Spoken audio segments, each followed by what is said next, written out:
Hello? Hello, hi. Hi. Hi, Hot Rod. Hi, Wafer. Hi, Fox. Hi, Lissy. Hi, Wong. Hi. Hi. I transitioned to the scenes just in time for you to draw on me. But that was good timing. Good timing happened there. Hee oh, oh. Is boopers. Is boopers. A snack. Master of sniping the VTuber. They're just like a crosshair that like just starts tracking me. Today's a good day. They added chickens to TF2 Classic. Yeah! That's the same one, but on the other cheek. That is the same Gershdarned one. Nothing new here. Nothing new. Booyah, booyah, hi. You don't see the red dot on my wall? Where? I'm gonna get it. I'm gonna get it. I don't know how much of that me drumming on my desk was audible. It may have been straight audio gore, or you heard absolutely nothing. Can have the other cheek be sad? Mm-mm. It was very audible. Fantastic. Fantastic. The sounds of violence. Sounds of raw violence. Okay. Let's go open, because I have a commission already started. We're going to be polishing it up today, sending it in for a check, and then expecting it to be done. You can hear from the chair squeaks. Right now I'm actually using a different chair. So you're... No more. No more. Eats the commission. As long as you're paying for it, bro. As long as you're paying for it, bro. Yeah, we have a character who's like a scorpion maid. I'm actually really tempted to change the tail. The tail's scorpion accurate, but it's not, cool. It's not cool. We can get a little fantastical with it. That's fine. That's fun. Paying? Nuh-uh. Reaching down your throat and grabbing a fistful. Give it that back. That's mine. That's mine now.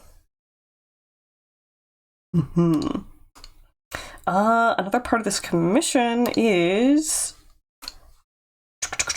we are doing an alt, which includes a very creepy mask.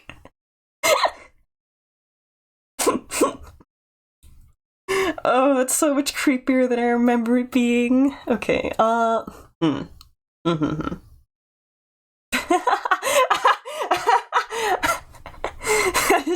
Just the perfect emote for that. But yeah, we're gonna be exporting 2 variations of it. Yeah. Notice she is using her little, her little petty palps to hold it up. You like scorpions and you like ladies. It's good taste. It's good taste. Yeah, no, step 1, gonna be doing the liner. Gonna be doing a liner. Get rid of that. That layer has nothing on it. Fantastic. Love that for me. Put everything into one folder. I guess you're the liner layer now.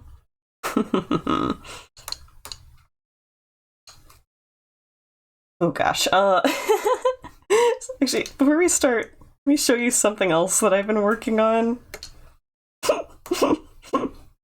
I've been making myself practice some photo study stuff. So I've been drawing this from a photo.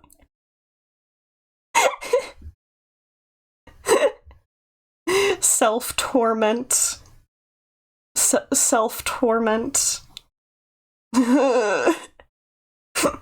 It's so much. I can open the photo reference too. There we go. We're working with this.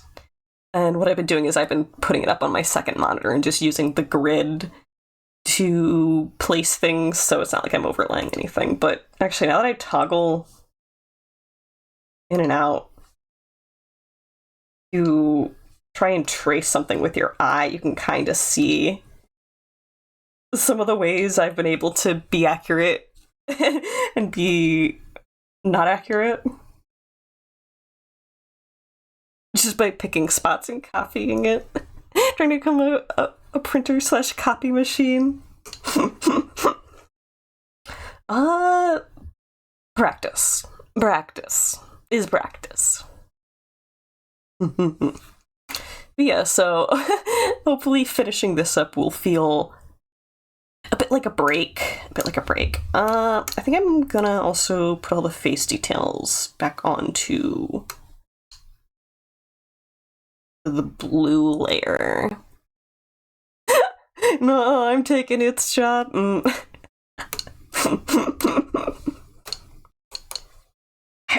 It's really not hard for a person to do stuff like that. People should just pick up a pencil. So I feel like my face tracking isn't working. Let me restart. Let me do a reload. We'll get biblically accurate Connor for a second. Anytime I open VTuber Kit before I've fully initialized my actual webcam software, it seems to desync stuff. I don't like it. But the alternative webcam softwares just do not reliably work for me, so it's evil. Imagine people trying to do something that takes minimal effort in this day and age. No glasses, no ears, no whiskers. Bland. Not even Honey Nut Cheerios, just straight wheat. That's what you're getting today, chat. Just straight wheat, Connor. Yeah. That's why I've never understood people who use,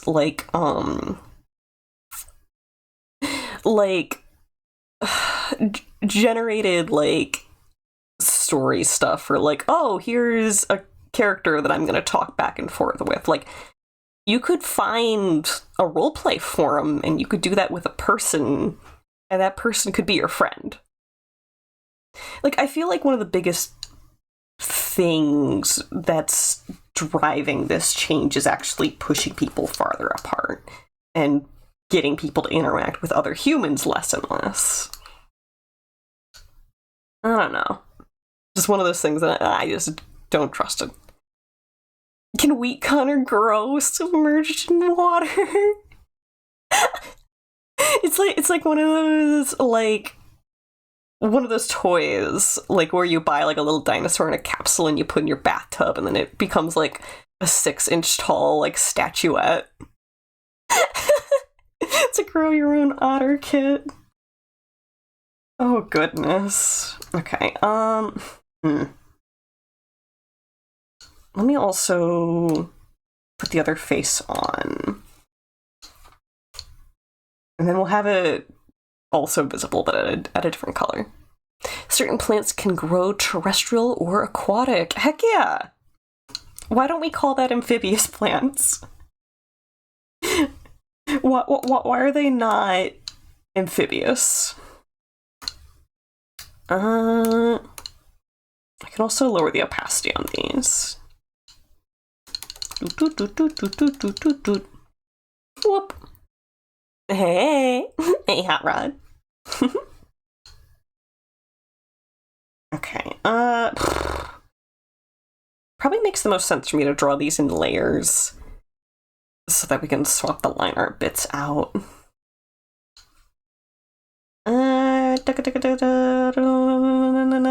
Using my brain, that's red. That is not what I need.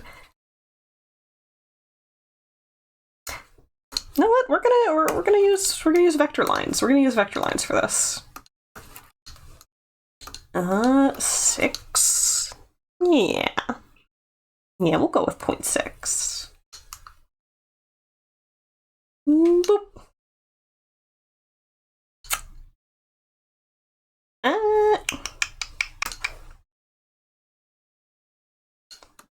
Scribble some of these around, I'm thinking. Seeing a little bit of forehead mass, but also stuff like that's gonna get shifted around in a couple different ways.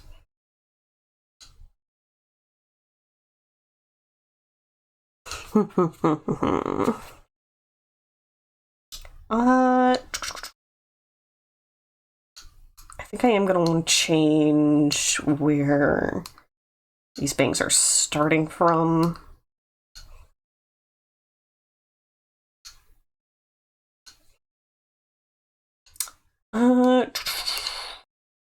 The hair that we were looking at for reference, this character here, it's kind of really understated, so I don't think I should do too much, but you know.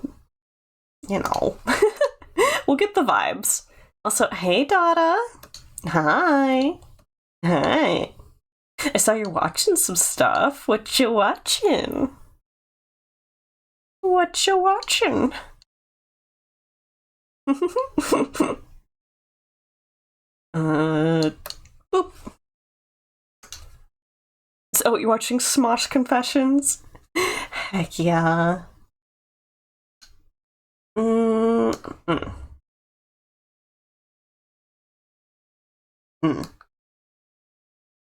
Actually, no, I don't like these now.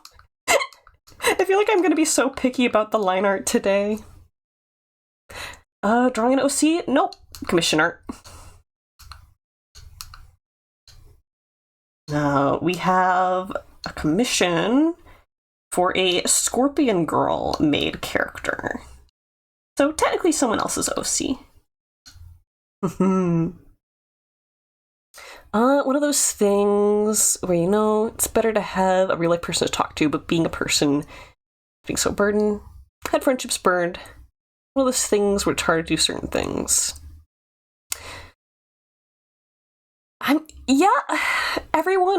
Everyone goes through stuff like that, though, is the thing. Like, I don't think there's a single person who hasn't had some form of friendship or relationship go up in flames, but, you know, deciding to make friends with robots is not the typical response. Like, lots of people go into, like, deeper shells of, like, their person and get a little more defensive, but, like, that is not the typical, the normal, the healthy response. The way it's used is mostly bad. Not even the way it's used. It's regulation. It's government regulation based on, like, power consumption, copyright, and, like, oh my god, you know, there's people... this is such a heady topic, so I'm not going to touch on it too much, but, like, people making, I'm going to say, revenge content using other people's likeness. Like, there's some really nasty stuff, and it's technically not illegal because the government works at a snail's pace and is run by literal fossils. And until those things are addressed or fixed, I'm not touching it. I'm not touching it, I'm not approving of it, and I'm gonna try not to interact with it as much as possible because it tanks my mental health, too. You missed when it was just blurry, distorted blobs. You're so valid. Horse dreams. Horse dreams, my beloved. Dada has to mute me. Ha ha ha. It must be very, very disrupting to listen to Smosh and me at the same time. Government runs on Valve time. Oh, wow, what a coincidence. The government also can't count to 3. Amazing. They are the same. They are the same. ddog made a video on who owns it. Yeah.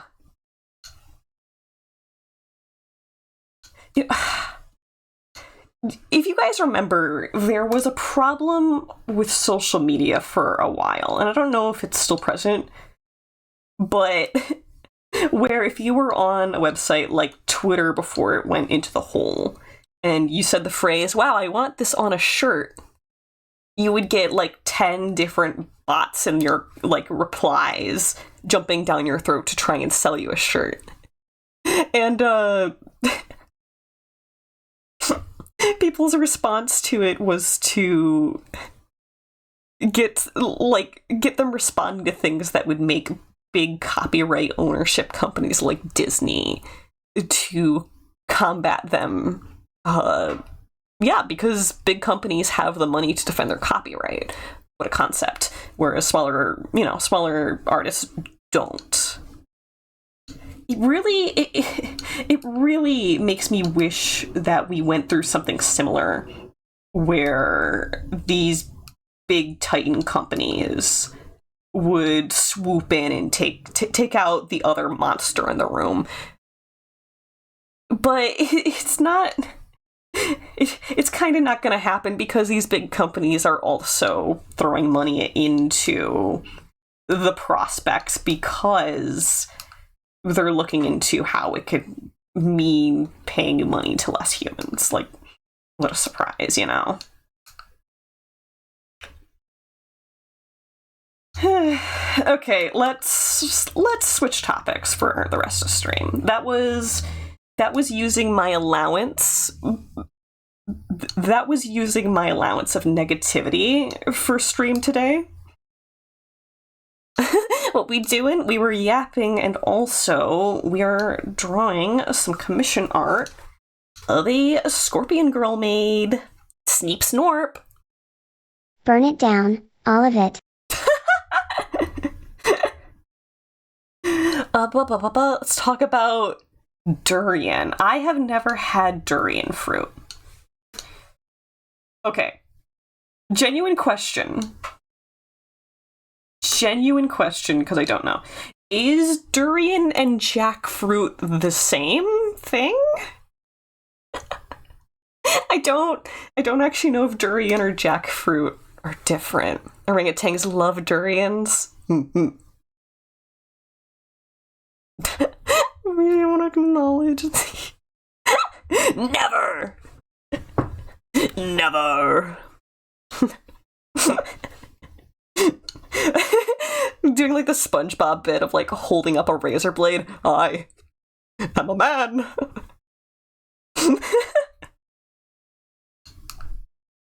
Goodness. If we do finish up this commission somewhat speedily, but I think we're actually going to also work on some stream assets because all of my alerts are currently using like 2 animations, mostly as placeholders. So that might be what we switch to later. Looks similar, but a lot spikier. But if you were doing 2 doodle requests right now, well, functionally you can't. Functionally, there is a limit. There is a per stream limit. Also, technically that'd only be a half hour? So, you know, out of 4 hours.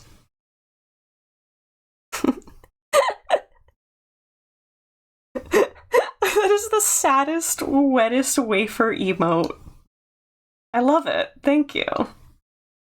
Speaking of animation, maybe we can update a little bit. Kind of feel like he had more motion and talking before. No. Little Buddy objectively had a lot less animation. Also, Voya! Voya! I disagree with that chatter in very motion now. Actually, do I do have the old TTS otter just sitting here hiding. Hold on, let me... Twins.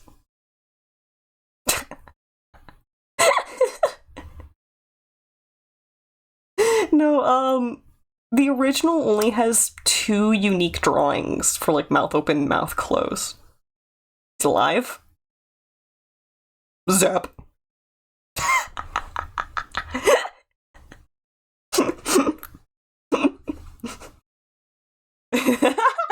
No. Good stuff.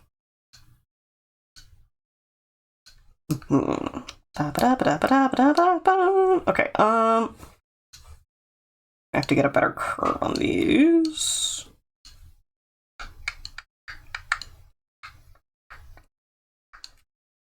I like to use bouncing a bit more. For the blinks, yeah. Should rename? Yeah, no, I have been thinking that this little dude's name is Robotter. Certain to Rob. Would you guys accept Rob? How do we feel? He's been robbed. Fantastic.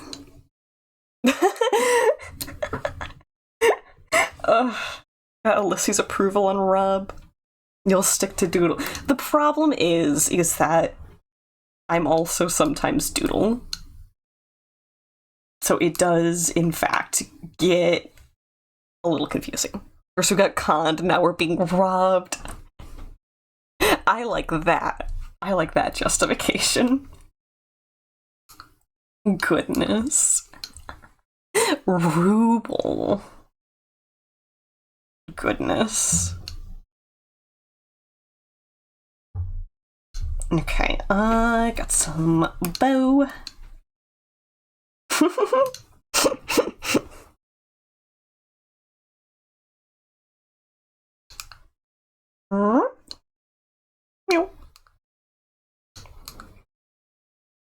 Ooh, Hollow Knight OST playing. Oh yeah. Oh yeah, that's the good stuff. That is exactly what my vibe needs. Gosh, I haven't touched my replay of Hollow Knight in a good while. I don't know, I don't know if burnt out is the correct term, but like bored of doing the replay through on stream. I don't know if I'm gonna continue it. There's nothing stopping me. But also I could just do it on my own time, you know? Is an option. Okay, this is a little too sticky outy.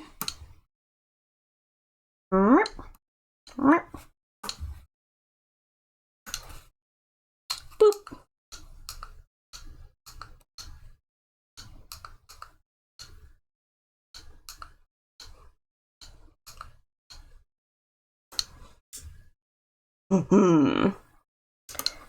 Okay, I think we're gonna have to add some more juice and jam around the top piece of this outfit.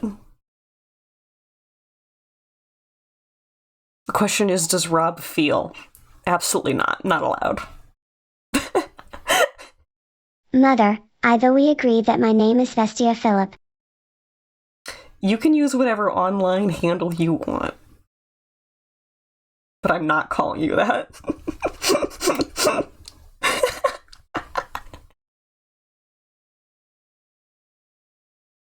Okay, I can make these pincers a little scarier too, if I really wanted to.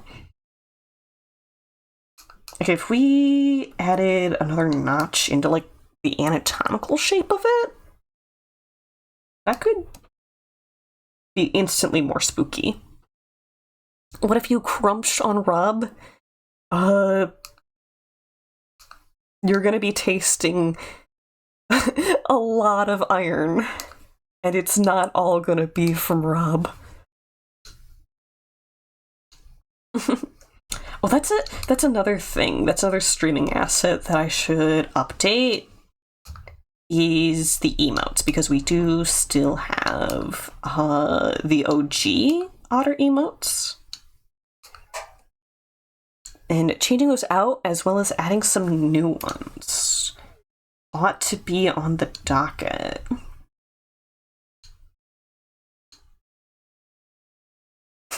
Your favorite. Goodness. Incorrigible. Edgar. Sharper. More scary than ever before. I thought you'd be 25% plastic, 15% aluminum, and the other percent metal. Maybe. Maybe. Oh, that's not an eraser. Oh.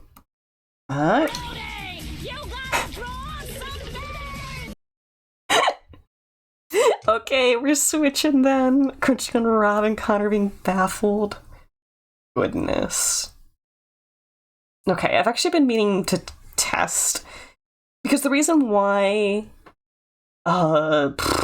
we've been having the debacle of, oh, we can see other parts of your software, is because I use screen capture to capture MS Paint, because the other captures hate MS Paint. So let's see if we can force it. Let's see if we can force it. Okay, You wouldn't be baffled? Oh, yeah. Okay, let's just switch over art capture. Oh, it's Annika. It's me. Hi. I was muted for a sec. I was like, what's going on? Oh my god. You missed all the silly noises I made? Chat, are you seeing this? This Discord can't see this, but OBS thinks that it's capturing MS Paint, and I'm like, I can drag the crosshair around and it's like leaving a trail. This is why. Goodness. Okay, switch art capture back. Did I miss the funny part? The funny part is watching my OBS absolutely just lose it because I'm trying to capture MS Paint. All those little dots, the crosshairs, made me think of the meme where I think it's like CS:GO, where like the little, like, you know, when you like take a shot and then it does the little crosshairs with the little sound effect. Okay, that's it trying to capture as a game capture. That's no bueno either. Okay. Yeah, it has to be display capture. So I hope you guys are having a good day. Yeah, there's something I need to tell you. I had a dream about one of your drawings. Okay. Yeah, remember the robot that has like the eyeball hat? Eyeball hat. Yeah, it was for that commission comic that you were doing. Moose? Yeah, the sassy robot, remember that one? The little orange guy with the helicopter on his back? Oh no, not him, not Moose. Yeah, like he has like a hat that has like an eyeball on it. Oh, you're talking about the antenna with a little bobble at the end. Yeah, I think so. He was the one that sat in the throne and shouldn't have. Oh, now I know what you're talking about. Okay, yeah, a forecaster blot. Yeah. Like in my dream, he vomited rainbows uncontrollably long enough for it to be uncomfortable. Oh my god. Tormented. Sorry. No, it's funny. I feel like I may have just cursed you. I mean, Listen, I've been living with this knowledge for so long. if I also have this dream now, it'll be funny. It'll be funny. Okay. Wait, I just Okay, tuned in. well- Is this like those emails where it's like you have to spread it? Like a chain email. Oh no. That if chain emails were dreams, that would be hilarious. That means that I cursed you too, Brooke. Yay! Wait, I wasn't paying attention. I was reading. Stu sent me a video about. Oh, good.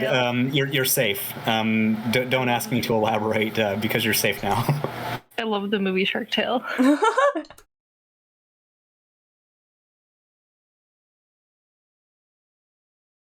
Okay.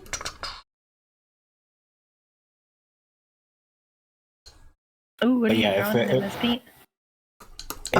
The Doodle Redeem is for my buddy Fox munching on my TTS buddy, the otter in the corner of the stream. Aw. You say that, but someone's getting out of here with less teeth than before. Oh yeah, does your little otter friend have a name? I have been thinking to call them Rob. Short for Rob Ott. short for Robot Otter. Did you know that Rob is my main in Super Smash Bros? Oh, no. Little fun fact for you there. Rob and Pikachu. Confirmed Smash player. Oh, and Kirby. I play a lot of Kirby. Ah. I Ever have since not, N64. I have not a lot of exposure to Smash, but when I did, I used Pit quite a bit. What? I don't know, just like force you would. What? Sometimes a range that feels tracks. safe. Well, Oh my it had some trans homies a pick pretty funny Pit. content too, so I get it. All my trans homies either pick Pit or Incineroar. Oh my god. Yeah, that tracks. Looks very sus without the arm. What are... You have mentioned the Smash games, now you have summoned me, and I'm about to make it everyone's problem. Who's your main one? I used to like Smash Ultimate, but then I started hating it. Yeah, I played online and then it was just like lag, and I was like, well, You know, keep in mind that the game offline, they already added input buffer and input delay to your buttons. And then they added more input delay for online. So now you just end up with a game that punishes you for playing it. yeah, that sounds That- like Nintendo. And this is either an oversight, because I thought this was going to be an oversight they might fix in a patch, but no, this is a conscious decision that the developers made, and they're just not going to fix it ever, and they didn't, because they're not updating the game anymore. Spence says that doesn't sound fair. Is it like an equalizer for people who have bad connections? Like, is that the point of it? I don't remember exactly, but it's more so that Ultimate in general has really bad netcode. But it's just that by default offline you already have input delay. I feel like the Switch also I don't sucks. I don't remember if it was compensating for the graphics of the game to be run at handheld or whatever technical reason, but it just makes the game feel really bad to play. And it's a shame because I had so much hope for Ultimate. I thought it was gonna be, we might finally get the perfect game, and it wasn't. and now I resent it for it. I resent you for your failure. Get out of my face. Normal things to say to a video game. I think I don't that know. role A was game that weak. punishes you for playing it, you're kind of selling me on this game, to be honest. No, if you want a game that also but that punishes you for playing it in a good way, just play Melee. Well, I really liked Brawl because there was PvE with the Because the thing about Melee is that half of the game doesn't work, and yet it somehow works. Yeah, I actually never had fun with Melee, just because I kept wanting to pick a map other than Final Destination. Oh no, I hate Final Destination in Melee, but now there's other maps that are being picked in competitive Melee. We have Dreamland, Battlefield, Yoshi Story, and Pokemon Stadium. To be fair, half of those maps are all triple platform, so you get it very much of the same map layouts. Yeah, the maps that I had the most fun with were the ones that were banned in tournament play, so nobody would ever play them. I mean, really, it depends. There's some maps that can be gimmicky and fun, or big maps that are for casuals, like Hyrule Temple. It's a really good casual map. But then there's the maps that really double down on trying to be casual and chaotic, but they just ends up being not fun, like Great Cave Offensive and New Pork City. Yeah, the F-Zero maps and Brinstar Depths were some of my favorite ones. Yeah, those are fun on a casual level, but yeah, even in a casual play, just nobody would want to play with those maps just because yeah, those are banned in tournament play. You can't play those. Just we're not in a tournament though. They act like there's no point in playing it unless it's practice for a tournament that they're not going to join. You are not a competitive player. You don't have to avoid the non-legal stuff. Yeah, well, jury, stop outing yourself as a fucking noob. I know. It's more so that it's not that not everybody's gonna play tournaments. It's more so that they are looking for that experience that the competitive scene is selling them on. Yeah. So idolizing what the tournament experience should be. Yes. Lame. I have made that mistake, and I have created a monster as a result. Because I had a friend of mine who he started yeah, let's bring in our amiibos, and no, we're only doing competitive style matches only, and then he became the most competitive player in our group and just became a monster. Imagine making things less fun on purpose. To be fair, the amiibo gimmick wasn't even that good to begin with. It's just a glorified CPU. That's fair. That's kind of a lot of new features for the modern Smash games. Is just a lot of them. If it's not the core gameplay, it's just a glorified something that people aren't really going to be interested in, because the reason people play Smash is because of the core gameplay. And that's why there's no single player mode, or there's no any real single player mode content for Smash Ultimate. That's fair. Because all of the resources went into the character roster. Because every single character ever made is now in the game. Really? Did they finally get around to introducing the Eternal Darkness characters? No, that's more like Rivals of Either, but I mean everybody in Smash history.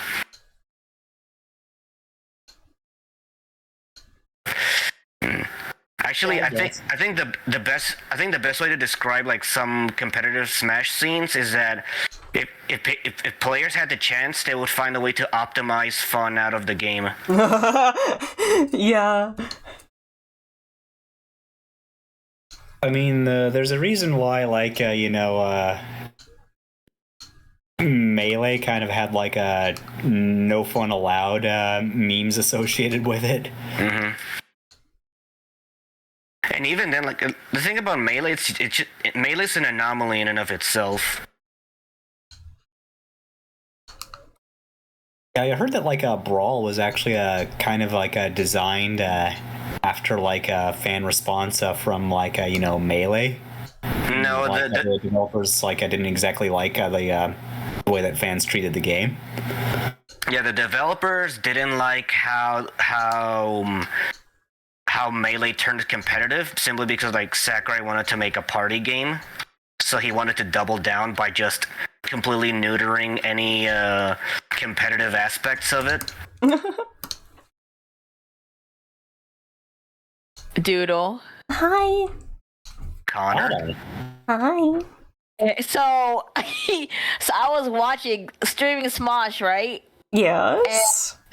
Sars heard you baby talking me, and Sars like, yeah, making fun of me for it. Because I said, hi, daughter. Is that it? Yeah, because your voice is a baby talking voice, and they just found it funny how It's not always. So, Spencer's chat saying, what about TAS fights? Are you talking about like the tool assisted fights, like the ones where like Fox and Falco are like do it hitting each other perfectly in sync, like a Dragon Ball fight? In other words, like those aren't actually people playing. It's more so that those fights are just edited. And I'm really starting to catch little bits of your voice being crunchy from the sick you've had. Oh. Yes. You taking your vitamins? Yeah. Okay, you But drinking like I a lot said, of water? But I'd say my voice is now 10% sexier, which is not much. There's nothing wrong with having a sexy voice. I wouldn't know. Oh, They I'm said, sorry? getting as close as possible to the mic. I haven't changed my distance to the mic at all. Sorry. No, Okay, so it came through very strongly. I was like as maybe if I you, get further away. as if you were trying to like come Sexify closer. it. Yeah, like show Yeah. off. Yeah. But yeah, I Spencer, wouldn't that's exactly know. what I'm talking about. Those aren't real fights. Those are like edited with a. I guess if they take like an existing fight and then they edit what's happened in it with an external program. Mm-hmm. I feel like I was trying to do a sexy voice. I'd try to like do my like Tony J, which I don't think I've really perfected yet. Oh. Jay. It's like hold on a second. Dada, what was that? Who's Tony J? Oh, okay. Although Oh, the funniest thing about that clip you said, Spencer, is actually I'll let the other guys finish their conversation. okay. Well, Tony J's a voice actor who, among other things, voiced like Frollo from Hunchback of Notre Dame.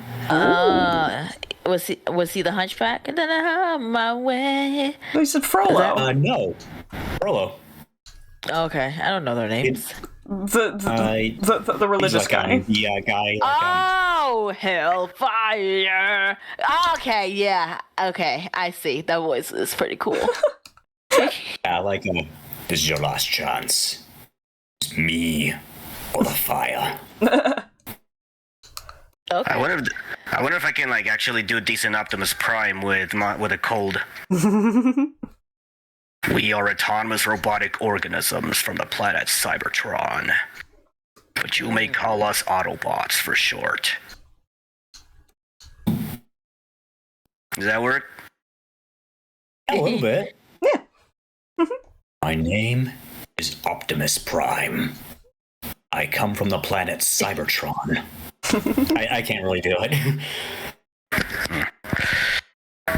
This message is a warning to all Quintessons. If you dare return to Cybertron, the Autobots will be waiting. I will be waiting. I am Optimus Prime. I'm kind of just basing it on the delivery of Chris Hemsworth. Your Optimus is way better than mine. Is it? How so? Well, mine doesn't sound a thing like him. The Decepticons are coming for your hubcaps, Autobots. We must stand guard. Say something really silly in your Optimus voice. I am going to turn into a truck now. Church, church, church, church, church, church. Okay, technically we're up for the MS Paint redeem, but I'll I wonder if I can a little more.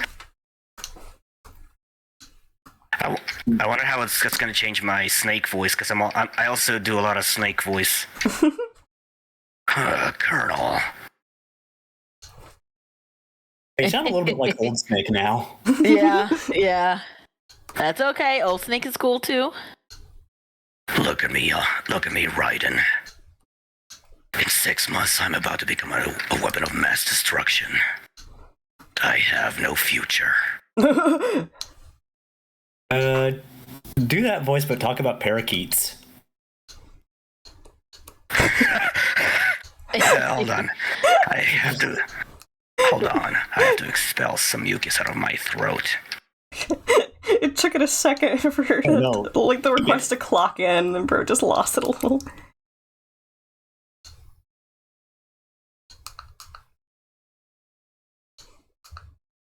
So talented, Doodle. So talented. I'm drawing in MS Paint.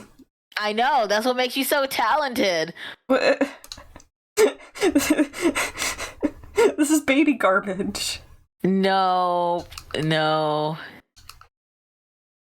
just kind of like the digital equivalent of making like a really impressive masterpiece. Yeah. This is not a masterpiece. This is I'm doodling. Everything you make is a masterpiece, Doodle. You can't just gas me up for no reason. What do you mean? There's no such thing as no reason. We're going to have to start calling you Masterpiece Connor instead. What? Yeah. Master Connor. Master Doodle. That's just gonna be Connor with a better paint job and more joint flexibility. Oh my god. And it's gonna be sold at like at a 200 price range. It's gonna be scalped to hell. Suddenly I'm made by Hasbro? Yes. Masterpiece okay, I get it now. The MPM Masterpiece 12 Doodle Connor Special Edition. Why is with a premium paint job? Yes. The one that, like, depending on whether or not you're getting in. Wait, is this Decepticonner? Decepticonner? Decepticonner, yes.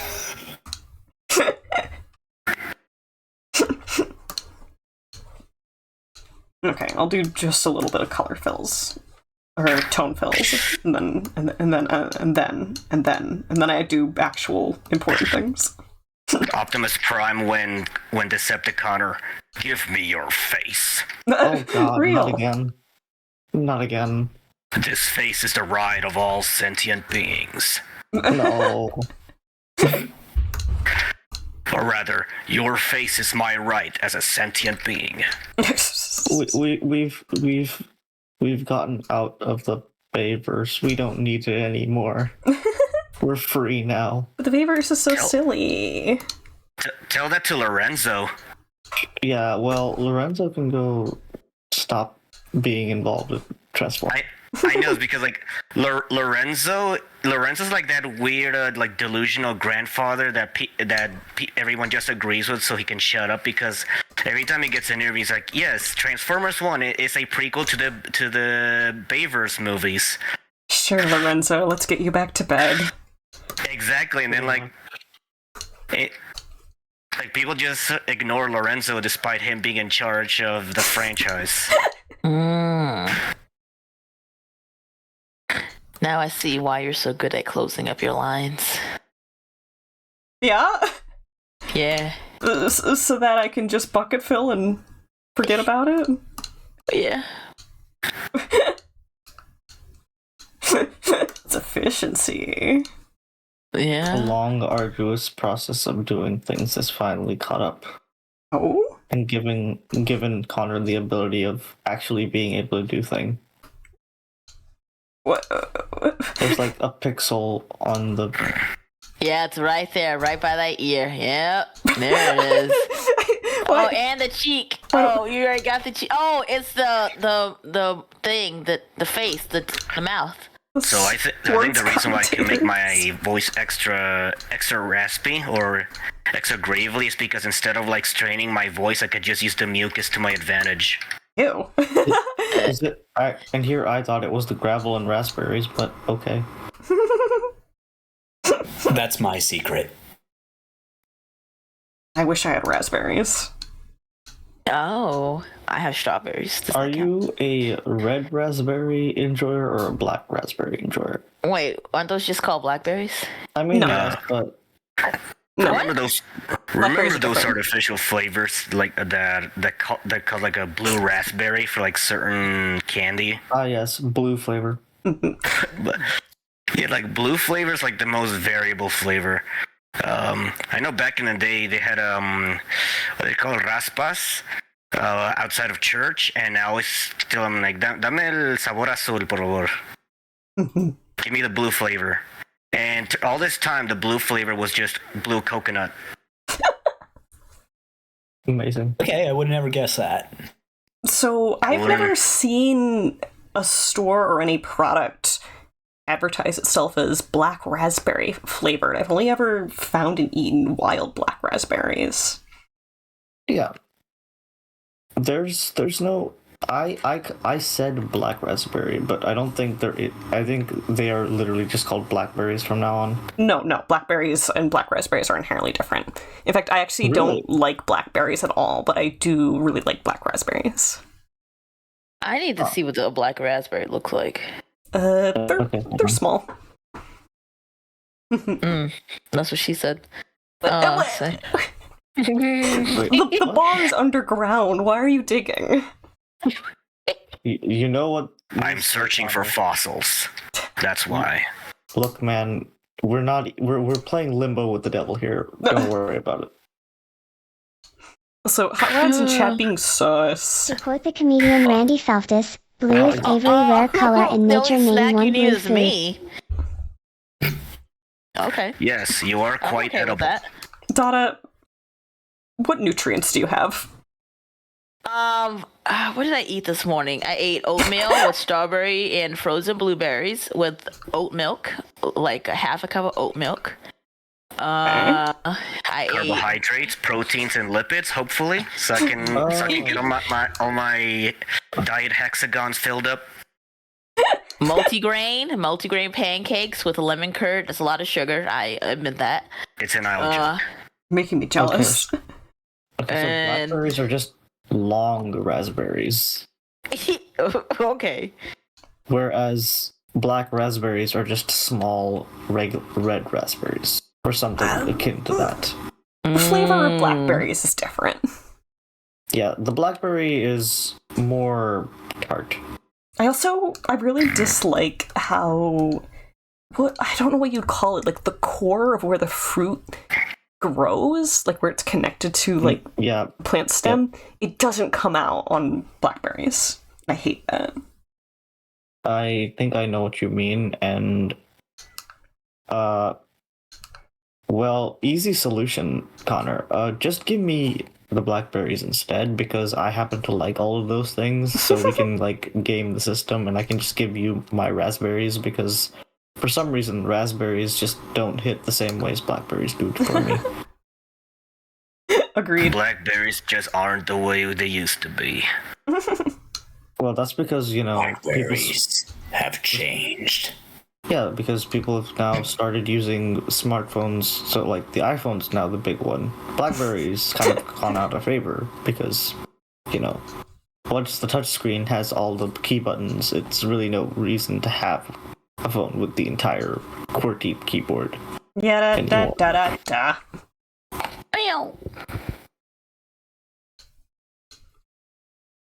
What do you mean this like horse is dead?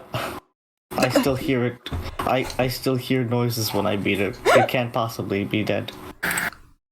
Goodness. Name one blue food. Fish. Blue cream soda. That's not in nature. The animatronic characters do get a bit quirky. Butterflies. Oh, yeah, butterflies. Butterflies in the high. So I don't know if that TTS actually went through. Oh goodness, that was a weird glitch. We're fine. Don't laugh at me. When you tell us not to, of course we have to. Donna, stop laughing. Data specifically. Yes. All right, Connor. It's time for you to pow pow pow. Pod Run has redeemed a Blue's Clues. Yes. I already did it. I muted because you guys were talking. Oh no. Misty. Oh, I just realized. So every time you make noises, I can't hear them in this particular chat. If chat's too rowdy. The trick, Wong, is to have both this VC on volume and also be watching the Twitch stream at the same time. Yeah, but then I have to hear myself. You will not be overwhelmed by the double audio. You can trust me. I would not go on the internet and tell lies. Wait a minute, I'm sick. That means I'll sound good. Yeah, maybe you will. Yeah, I get what you mean, though. I really don't want to hear my own voice. Mm-hmm. You guys are valid. You're valid. Are you saying you want to hear your own voice? No, I'm saying that every time I've heard my voice recorded, I want to punch myself in the throat. No, Doodle. I've been overhearing myself for quite a long time. Oh, okay. I am just a person. Videos. And that is great. Spencer says they're still waiting for someone to name a blue food. I mean, you could eat... Oh, wait. Hold on. No. Blue crab. But it only becomes that when you cook it. Still. Counts. It's not nature. I mean, counts. Isn't the blue... Don't blueberries count as blue? You're right. Are they not blue enough for you? You got some unrealistic blue standards. Oh my god. People can be blue if you deprive them of oxygen enough. But people can also be blue if their diet is way too rich in iron. People are food, depending on who you ask. Well, we're not asking you. Are people food? Oh. Are you a cannibal or a cantable? So I am a cannibalist. Your thing is also doing that weird bug where it's like at the end it just tapers to a point. The end of that like last line kind of went into a jagged point, and my CSP has been doing that all the time, and I thought it was a bug with my drawing tablet. No, I have stuff set to do that on purpose. Oh. Then I might have stuff set to do that on purpose and not realize. I customized the heck out of the G brush specifically so that it will work as best as possible for vectors, because if I were to draw a line with turnip pen versus draw a line with vector, and then if we go into the control point, you will see that there is a lot less points in this than there is that. So there's a couple of things that I've tweaked to make it like the least hair pulling as possible to draw vector lines and then mess with the individual points. Okay, do me a solid and attempt to draw a circle. With my vector brush or my normal brush? Yes. Any. Circle. This is a clown girl now. Plussy. Okay. Yeah, see, at the end of the circle, it just jutted out like a completely straight line. Like that. That's what's been happening whenever I've been drawing on CSP, and I'm wondering, is that like intentional, or is my tablet just broke? Okay, well, my pen stroke actually went that direction. It's not like it went, hey, we're gonna go over here. Huh. but also I have stabilization up to 20. Oh, that might be the case. If that I take might stabilization be what it down is. to 0. Okay, yeah, it's the stabilization. Yay, we figured out the problem. The way that stabilizers work in Clip Studio is that it adds a small delay to your input and the pen itself. Huh. Yeah. In fact, most stabilizers work that way. Okay, cool. Mm-mm. Now to add a destabilization method. It's called turning the number down. But you can only reach 0. You can't go into the negatives.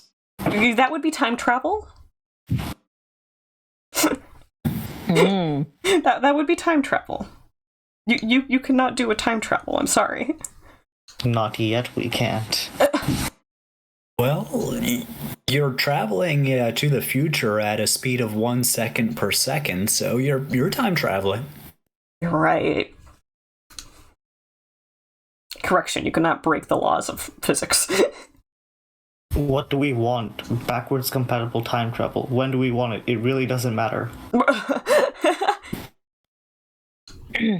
As long as we get it, and we all get it. And then, yeah, exactly. Once one person develops stable backwards compatible time travel, and, is willing to share. Yeah. What's great about that is that you can totally use the Gandalf line whenever you go somewhere. It's just like a time traveler is never late, nor is he ever early. He arrives as precisely when he means to. And then you get into a fight with a giant fire demon and get reborn with a new cleaner robe. And a staff that doesn't have a weed pipe in it, which is kind of sad. Yeah, that's kind of a downgrade. That's what I was gonna say. Yeah, original Gandalf had a weed pipe and holder in the staff. They took the only thing that mattered. Also, apparently, Yeah, just Gandalf and Bilbo just hanging out on the porch smoking weed. it's actually meant to be tobacco, but at the same time, who gives a I know, but it helps that It's funny. It's weed. Yeah, I'm pretty sure Bilbo words it as just weed. Yeah, it's a pipe weed, which is apparently a type of tobacco, but who gives a damn? Let's call it weed anyway, because it's funnier. A whiff of old Toby, the finest pipe weed in all of the Shire. Exactly. It's all just plants. Fellowship of the Ring. Except I made up my Bilbo voice a little too goblin-y. Yeah. It's okay. I like goblins.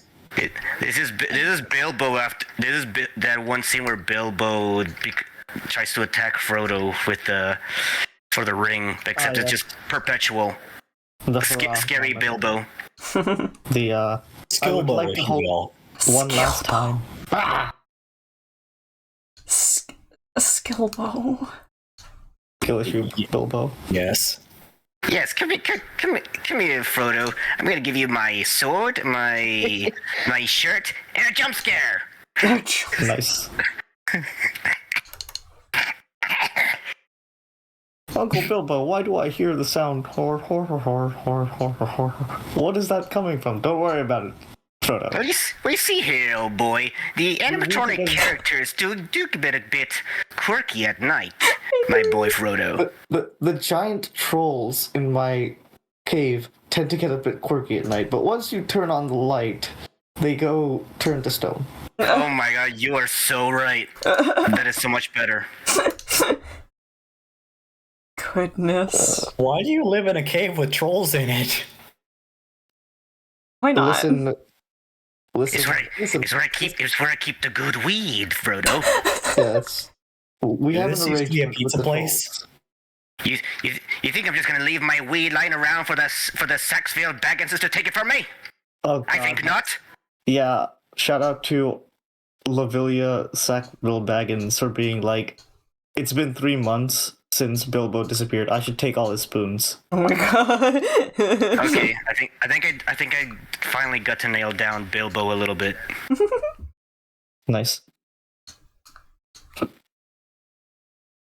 I have had a really weird time since yesterday, where my brain and physical being have been like, we should just fall asleep. You know, I forgot to watch Lord of the Rings, War of the Rohirrim. Has anybody watched it?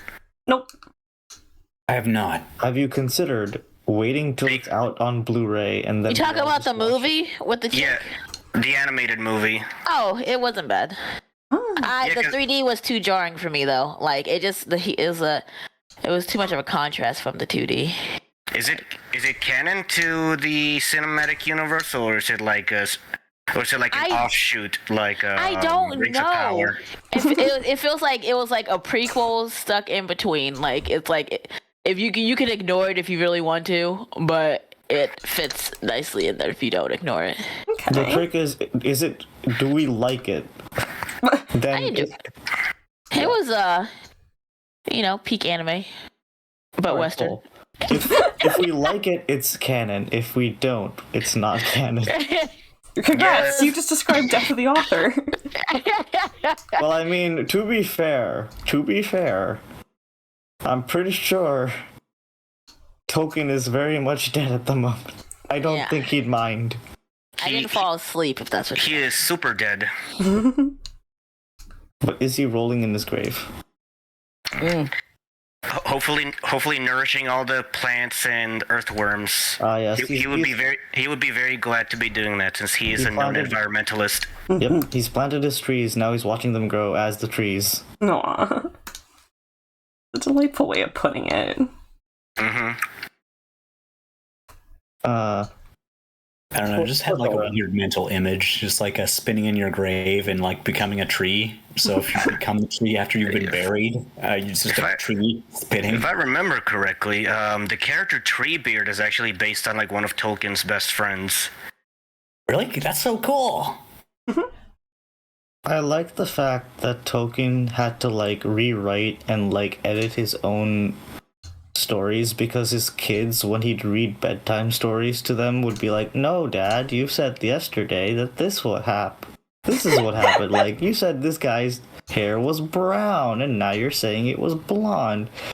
And he's just like, God damn these kids. And he just walks back to his little study and starts noting down that, like, this guy's hair was brown. Remember that, because Chris will always nitpick.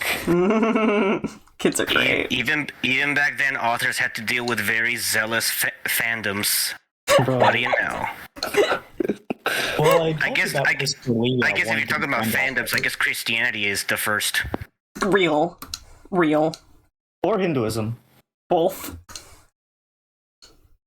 But yeah, on the topic of Tolkien and his fans, like I talked to you about like Christopher Lee wanting to be Gandalf, right? I'm not familiar with this. For real? Oh, I haven't? Isn't Christopher Lee Saruman? Yeah. Yeah, he was, but back in the day, like he was actually a really big fan of Lord of the Rings. Like he'd read all the books, and like he had met J.R.R. Tolkien in a pub.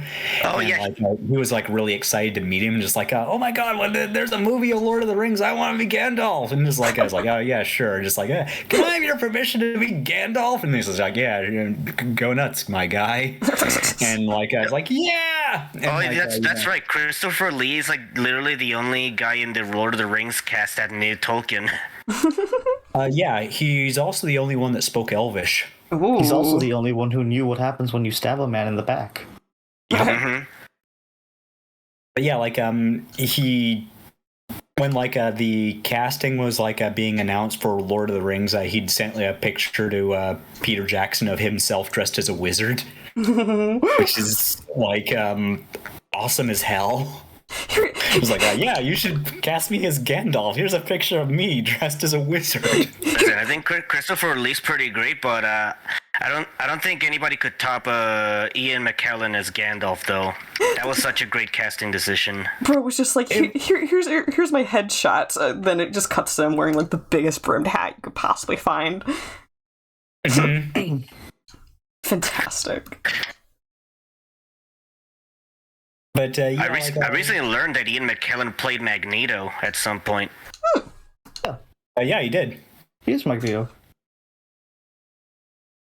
Yeah, like in the first X-Men movies, he was Magneto. Wild. Yeah, those were the movies that had Patrick Stewart as Professor X as well. Mm-hmm. Magneto's the second best character in Marvel vs. Capcom 2. Who's the first? Storm. Competitively.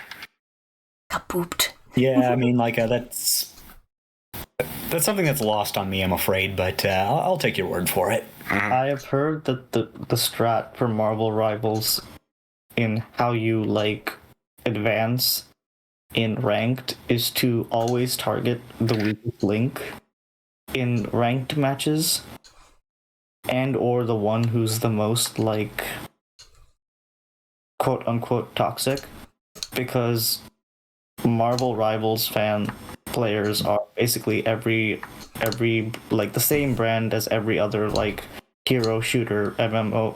That's because a lot of Overwatch players migrated to Rivals. Literally nothing has changed. Exactly. So the reason you go after the sweaty ones is because they'll just rage quit and you'll win the game. Wait, that's such a good concept. You just bully the rage. New dance floor, different. No, same dancers, different dance floor. Amazing. Yeah, I'm not really into hero shooters anymore, because the best way I can describe hero shooters is I can't just shoot this man to death because this is happening. I can't shoot you because you're activating your invincibility frames. I can't shoot you because your teammate has a wall preventing me from doing so. I can't shoot you because you have increased damage resistance because of this other guy. I can't shoot you because now you just teleported to the other side of the map to recover your entire health. I feel and that's just MOBA mechanics. I'm pretty sure. Yep. That's why MOBAs are inferior. Whereas playing exclusively Skyrim single player all the time every day is the better option. No bias coming from you at all on this. Mm-hmm. Not bias for me. The guy who exclusively plays who started his streaming career playing Skyrim. I mean, continued to play 4 years of Skyrim until his PC could no longer play Skyrim on stream. Is it really biased if I have actually experienced hero shooters? No. I mean, and I'm just making my reflections yeah, I don't like this anymore. No, I'm strictly referring to Noah going, what if you just played Skyrim? Don't worry, Todd Howard is not holding a gun to my head. It's fine. Noah, are you aware that I've never played Skyrim in any capacity? Yes, in my mind, there is a part of me that wants to see how you do so, but at the same time, I've learned I'm attempting to try and ease up on the making everyone do the thing that I want them to do bit as much as I can manage, at least. But at the same time, prodding you for reaction. I could just buy it. Obtain money, buy my friends Skyrim, give them no reason not to play it. Poking the lion's den, come here, check this out. Look at me. I'm unindoctrinated still. Poke. No. I think he could do a pretty good stream of Doodle is confused by Skyrim or something like that. I mean, look, you get to play as a lizard who goes around eating lizards. Argonian maid moment. Well, I feel it's funny that people mention the Argonian maid bit a lot because, apart from one book or 2 books that just show up, it almost has no bearing on anything except a single quest where you have to get one dark elf a signed copy of it because like it was a family heirloom. It's like, yeah, could you like recover the smut book from the bandit boat, because my dad's friend made it for him and we kind of want it back.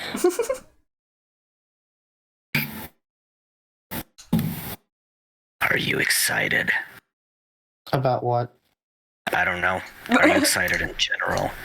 I don't think I'm ever in general excited about anything anymore. This is as excited as I get. Not a lot of yippies to be had. Well, I'm also deadpan, so that's why. What if you were live Skillet? What if I were live Skillet? I don't know if the world's ready for live Skillet Fury. Sounds like a rapper name or something. Oh goodness. Live Skillet Fury. I mean, is my rapper name. Skillet is a band, and they have gone live several times, so I guess it's possible. But from what I've heard, people don't like Skillet that much.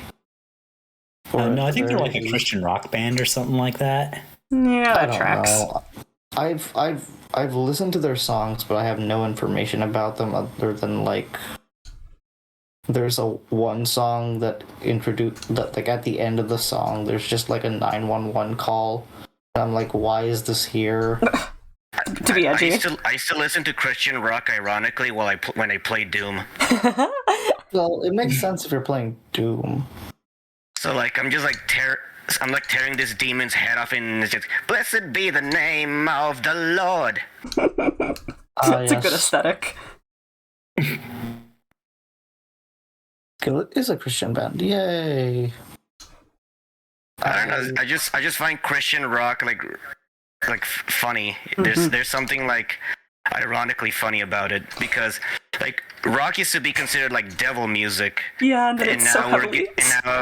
And now we have Christian rock. Yeah, no, it's like so heavily sanitized too. Mm-hmm. So what I'm waiting for is the Christian tabletop RPG. Oh gosh. There's only one patron god you can pray to. Jehovah himself. Oh my god. That's killing you. Yeah, like a reverse satanic panic. I'm thinking about they threw beans on him. They throw beans on him? Wait, do you not know they threw beans on him? What? I gotta show you, they threw beans at him. Wait a second. I'm good now. Like, were they cooked beans? I don't know. Hold on. There we go. Because if they were cooked, that's a lot funnier. come peek my streams. They made fun of him for his arms. They threw beans on him. Featuring three new EDM songs from Daldo.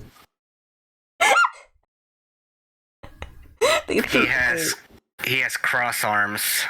Daldo, I need to know what the important lesson is before I go into this, because I feel like if you have immovable wooden planks used for torturous, execution for arms, I think it might be... They're actually colored like they're like gold. Yeah. You know what? He should just sharpen those motherfuckers and just go Knife hands. Yeah. Well, they are wood, so you could be like a vampire slayer or something, maybe. Oh yeah. Wait, the girl on the top in the blue, she does seem to have a bit of sharp teeth. Maybe she is a vampire. Girl in blue? The top in the kids who are chasing. No, I think this is actually supposed to be dreadlocks. So this is like, let's add like one person of color in the background, and then they color them the same as all the others. So it's probably not dreadlocks, braids, boxer braids. Okay, well, either way, it almost looks like they've got sharp teeth. So maybe they are vampires. Maybe that's why they're mocking him. Maybe that's the story. Maybe. Okay. I actually can't see what you're looking at. It's on the Doodle Connor stream, like Okay. Twitch stream. Dude, Yeah, like I'm not watching the Twitch stream right now, so that's why. My Discord stream too, because I just threw it into Clip Studio. Ah. Okay. Okay. Allow- So other things. Allow me to jump into let me mention a little topic. Have y'all ever heard of Hatebeak? No. I have not. Hatebeak is the first metal band starring an avian vocalist. Wait, I love that. Bird. Yes, Also- it's a metal band with where the only one that's singing is a parrot, an African grey. I love that. That's you might say that's peak, but I think that's peak. I feel like PETA would have a field day with it and demand that the bird gets its own salary. Also, Connor, be advised. He gets paid in birdseed. Be advised, you are actually not streaming on Discord. What? Yeah, you're not live on Discord. But yeah, the joke is that it's just like the guys are just doing like their own metal stuff, There and you then they just go. edit in their own parrot screams into the song. That's so weird. But What?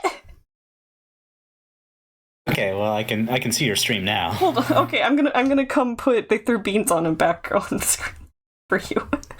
It is always wait, it's actually, always time for they do. I have an idea. Can I song request Birdseed's Vengeance?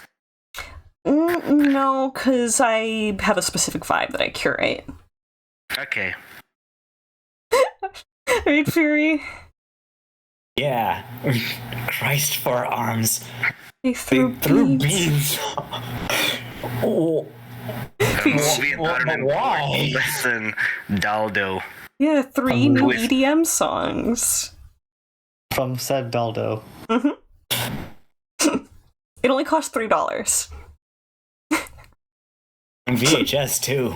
Oh, you purchased this or no? You just have the image. I just pull it off of Google every time I need to show it to someone again. Ah, perfect. But yeah, no, it looks like he has raw gold for arms too, which is like, okay. You know Whoa, what? that's got to be like really heavy, right? Right? Actually, that makes me curious. Like, what does it look like under his shirt, where his body transitions from like flesh to gold metal? Yeah. Probably looks like a gradient. The questions. So many unanswered questions. Yes. Oh, this is The cute. lore of Christ for arms goes very deep. Into its own lore. Yeah. Y'all should read my fan fiction about it. The- that I It's just lost made media. up. That's terrible. Oh, it is lost media? Yeah, Womp womp. should have pirated it. Okay, I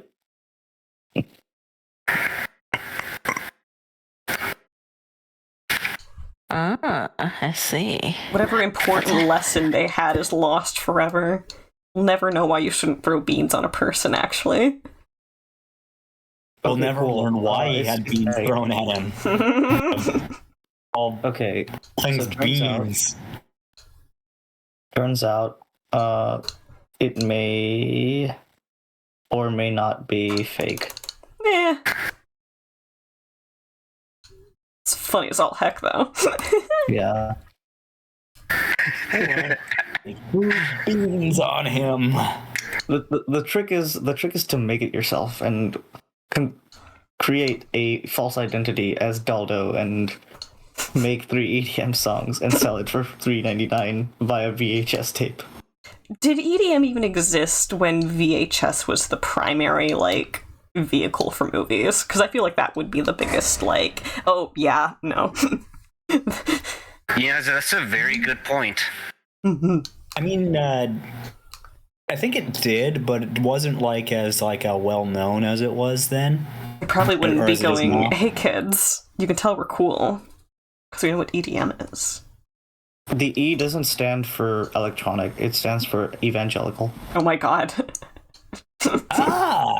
Evangelical dance music. Exactly. It's played on those, like...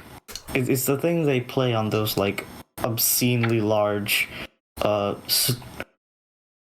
auditorium churches that they got going on, whatever. The mega churches. Yeah, the mega churches that look more like concert halls. And no tax dollars. No tax dollars. I remember like taking my car to get through like emissions testing, and I was in a parking lot for one of those, and like I just kept thinking that like this place looks sketch as hell. It's always infuriating when they look better funded than your local library. I mean, I remember thinking that from the outside it looked more like a Costco. They're gonna give you rewards cards if you go in. Well, they might.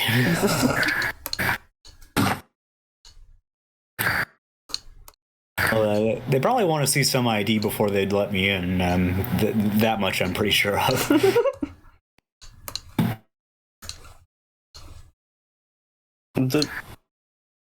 In regards to like that kind of thing, it always amuses me that one of the best ways to be a business person, like if you want to go into business, right?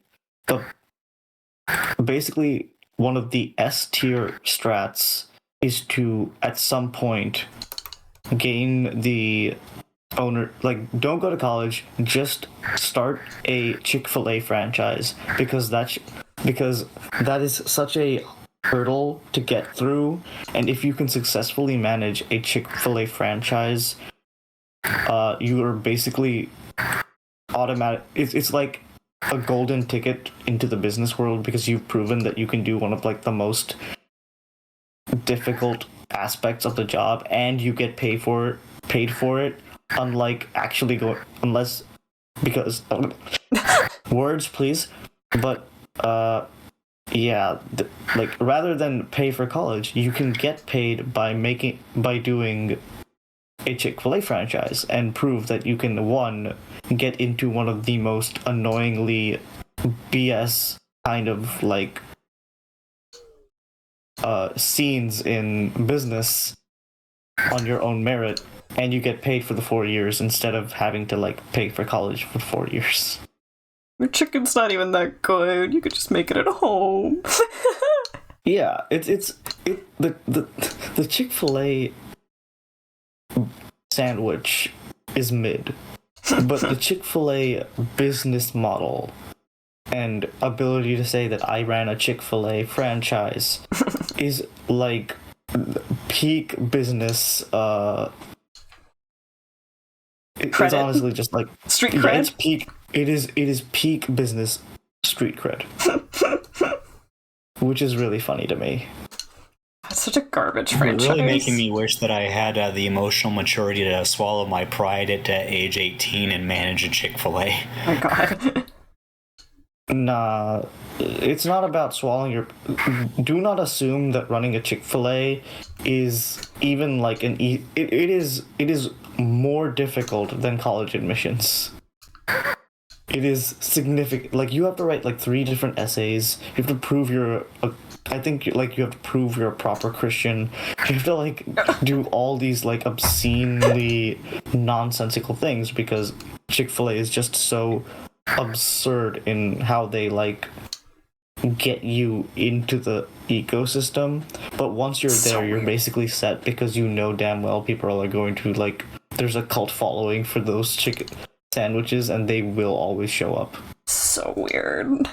So Alyssa is turning my name French. How dare.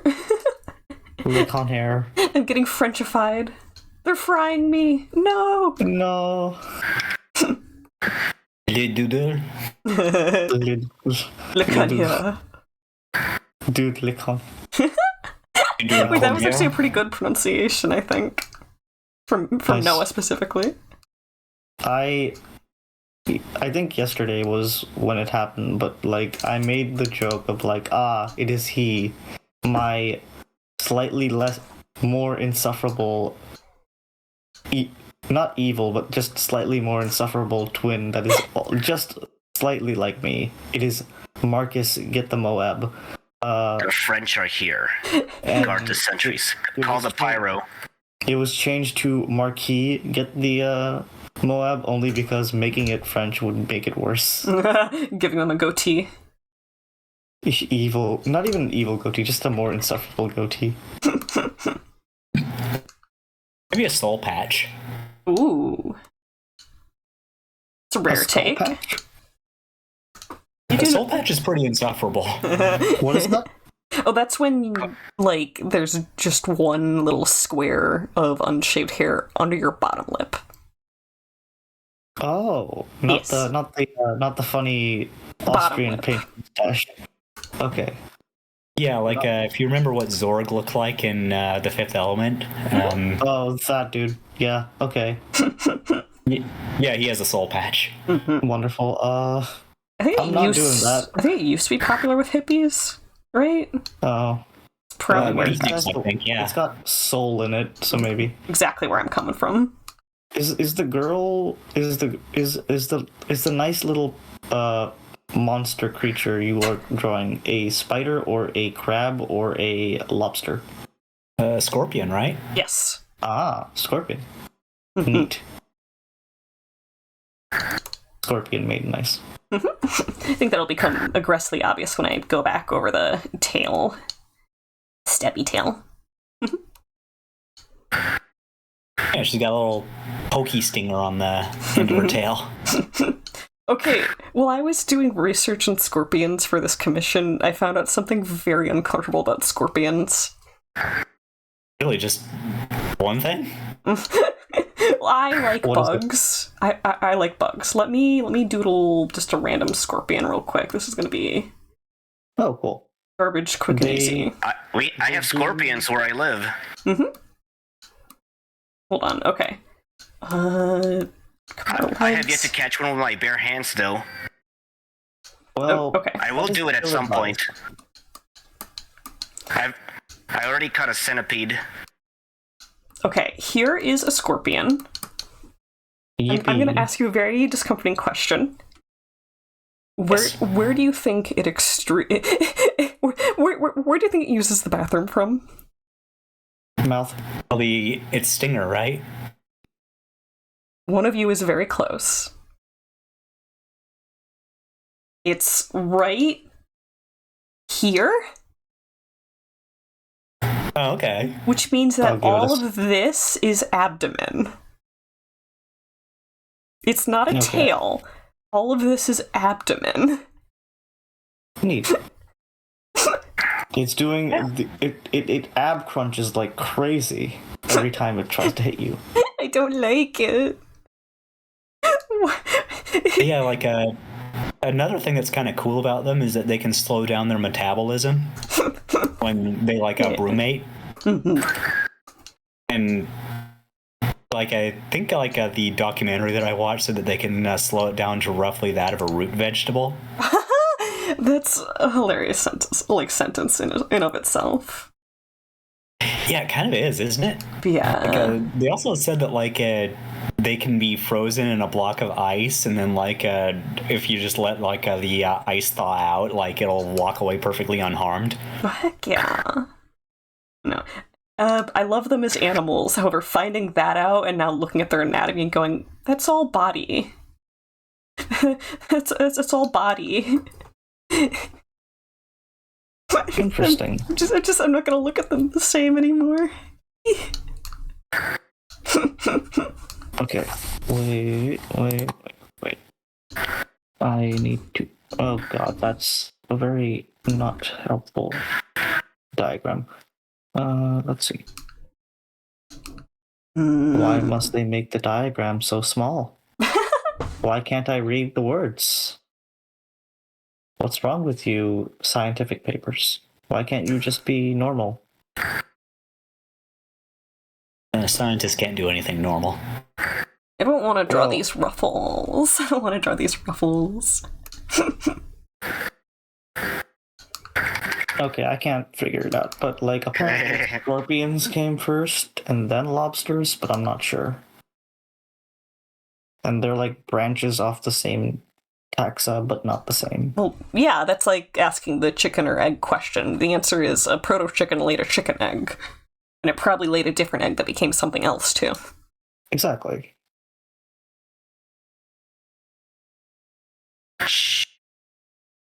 So the egg came first, because it's a mutant. Yeah. Chickens speak of this in terrified whispers when they talk of the precursors. Important part of chicken lore. No. Well, you wouldn't really get it because you're not a chicken. Chickens are just I don't think you're a chicken. They're just energy efficient T-Rexes. They're like the Maximals of the T-Rex world. Oh, did you ever see the Chicken Run sequel? Rise of the Nugget? I've heard of Chicken Run. I have not seen either of them. Claymation broadly escaped me because it was British. That's so funny. Yeah, like the second Chicken Run movie is actually pretty good. Should watch it in the server sometime. I should also get more people to watch the entirety of the Dragons series. I'd show up. Nice. At some point, the movie that I want to show people is Unico and the Island of Magic, mainly because it was a childhood nightmare fuel movie for me. My God. Hold on. I'd come watch that too. Unico's the one where the baby unicorn looks more like a little doggy. Oh. Yeah, he kind of does. Bro did not know what a horse was, but they made that anyways. Good for them. Well, he does go into big mode, and that when he does do that, he does kind of look more or less like a normal unicorn. Yeah. Also, it's funny that they call him Unico because it's just chopping off the latter half of unicorn and just going, yes, uni child. Mm-hmm. I mean, it functions. Yeah. People get exactly what they mean. Rhinos are just fat unicorns. Yeah, like in the book The Last Unicorn, that actually is something that they bring up, which is kind of funny. But yeah, like if I were to show any movie in the server, it'd be that one. A lot of mythological creatures may in fact exist, just not in the ways we envision them. Absolutely. Lots of hearsay had to go across a lot of ocean. And there the are rhinos some bizarre... are tactical unicorns, that's peak. There are some bizarre animals out there. Like JoJo's. Oh yeah, like the JoJo conversation that we were having earlier. I don't know what this is. Oh, bizarre animal. Oh. Da-da-da-da-da-da.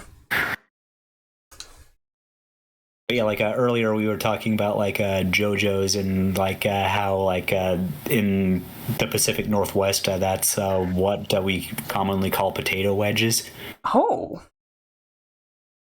And yeah, like you go to like virtually any other part of the country, like you ask for JoJo's, no one's gonna know what the hell you're talking about. I had never heard that before.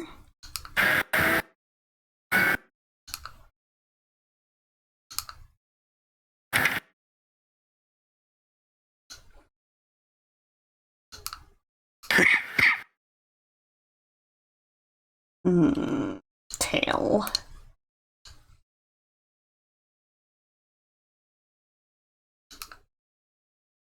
Wonder what Brooke's up to. Book stuff. Doing all kinds of cool things. Where Pico. New York. Dun dun dun.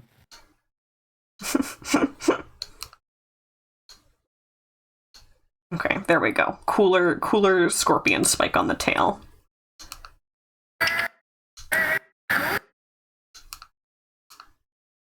She's modeled after an emperor scorpion, isn't she?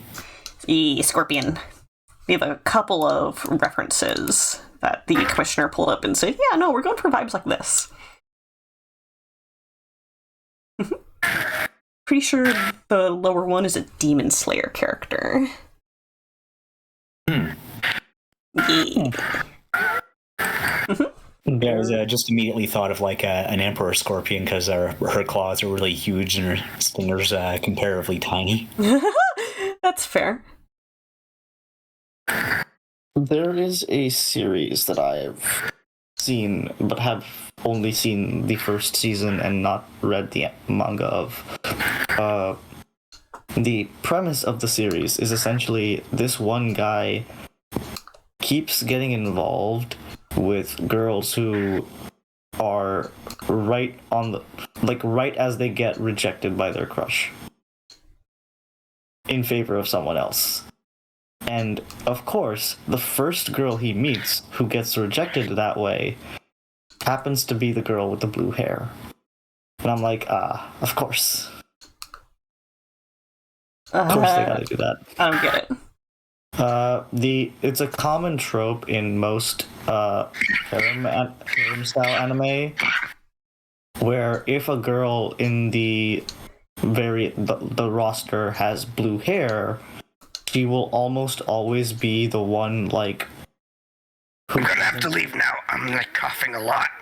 Take care. Yeah, Wong. But please continue. The trope is essentially like if a girl has blue hair in a harem anime or any like series where there are more than one love interest, they will never be the one that ultimately gets the guy at the end. Yeah. So it is amusing to me because of course the first girl the main character meets in the anime about girls who lose to other girls is the blue-haired one, because that is like the trope. And I'm sick of the trope, honestly, because how dare usually the blue-haired ones are like the ones who generally support the main character a lot, and the ones they tend to lose to are usually like the tsundere types who are always borderline abusive. Oh. And I'm like, you are fumbling the bag like you wouldn't believe, but because plot contrivances, it's always gonna be the other character, and I'm like, and it's never the childhood friend either, and I hate it. You know, that's another one of those things that I wonder how deep the conspiracy goes, right? Like the blue hair thing. I mean, like. What if, like, she's rejected because she has blue hair? Just like, Yukari, you seem really nice, and, like, you're super supportive, and, you just got blue hair, though. And I don't even think they, like, acknowledge that the hair is blue more often than not. It's usually meant to be black, but just, like, shiny. Yeah. So it like appears blue, but like we know it as blue because I don't know if anyone in chat or in the VC is the kind of like person to have binged a crap ton of harem anime. But like I have opinions about those series. They are absolutely just slop that people watch for like no brain stuff, and I fully admit that I do that too. I just watch to see the funny like universally just not a bad dude main character get with like accidentally fumble around and somehow manage to obtain the affections of like everyone they meet. Yeah. I just like that. It's okay to watch media that you can predict sometimes. It feels safe, and it's okay to have a couple of things where you're just like, yeah, no, I'm going to put this on, I'm going to know what to expect, and it's going to feel good. Yeah. Habrad says, actually, in all Japanese anime, the color of the hair is actually considered what the personality of the character is. Kind of. So, there is that. There is stuff like we mentioned, sometimes blue hair is actually representative of black hair, but given extra flavor, such as especially when it's navy, like dark navy with like bluish highlights. That's always a dead ringer for, well, this character would have black hair, but we want them to be very interesting. More importantly, the biggest thing that has caused anime characters to have what we might consider outlandish designs comes down to mascot culture being especially prevalent in Japanese culture. And you can see that in things such as city prefectures going as far as to have mascots. It is another way that they can make their character stand out in a highly design flashiness competitive sort of culture. It's probably a better way to put that last part. But for those reasons, there's multiple ways you could read into hair color. It's definitely one of them. Definitely not the only one, though.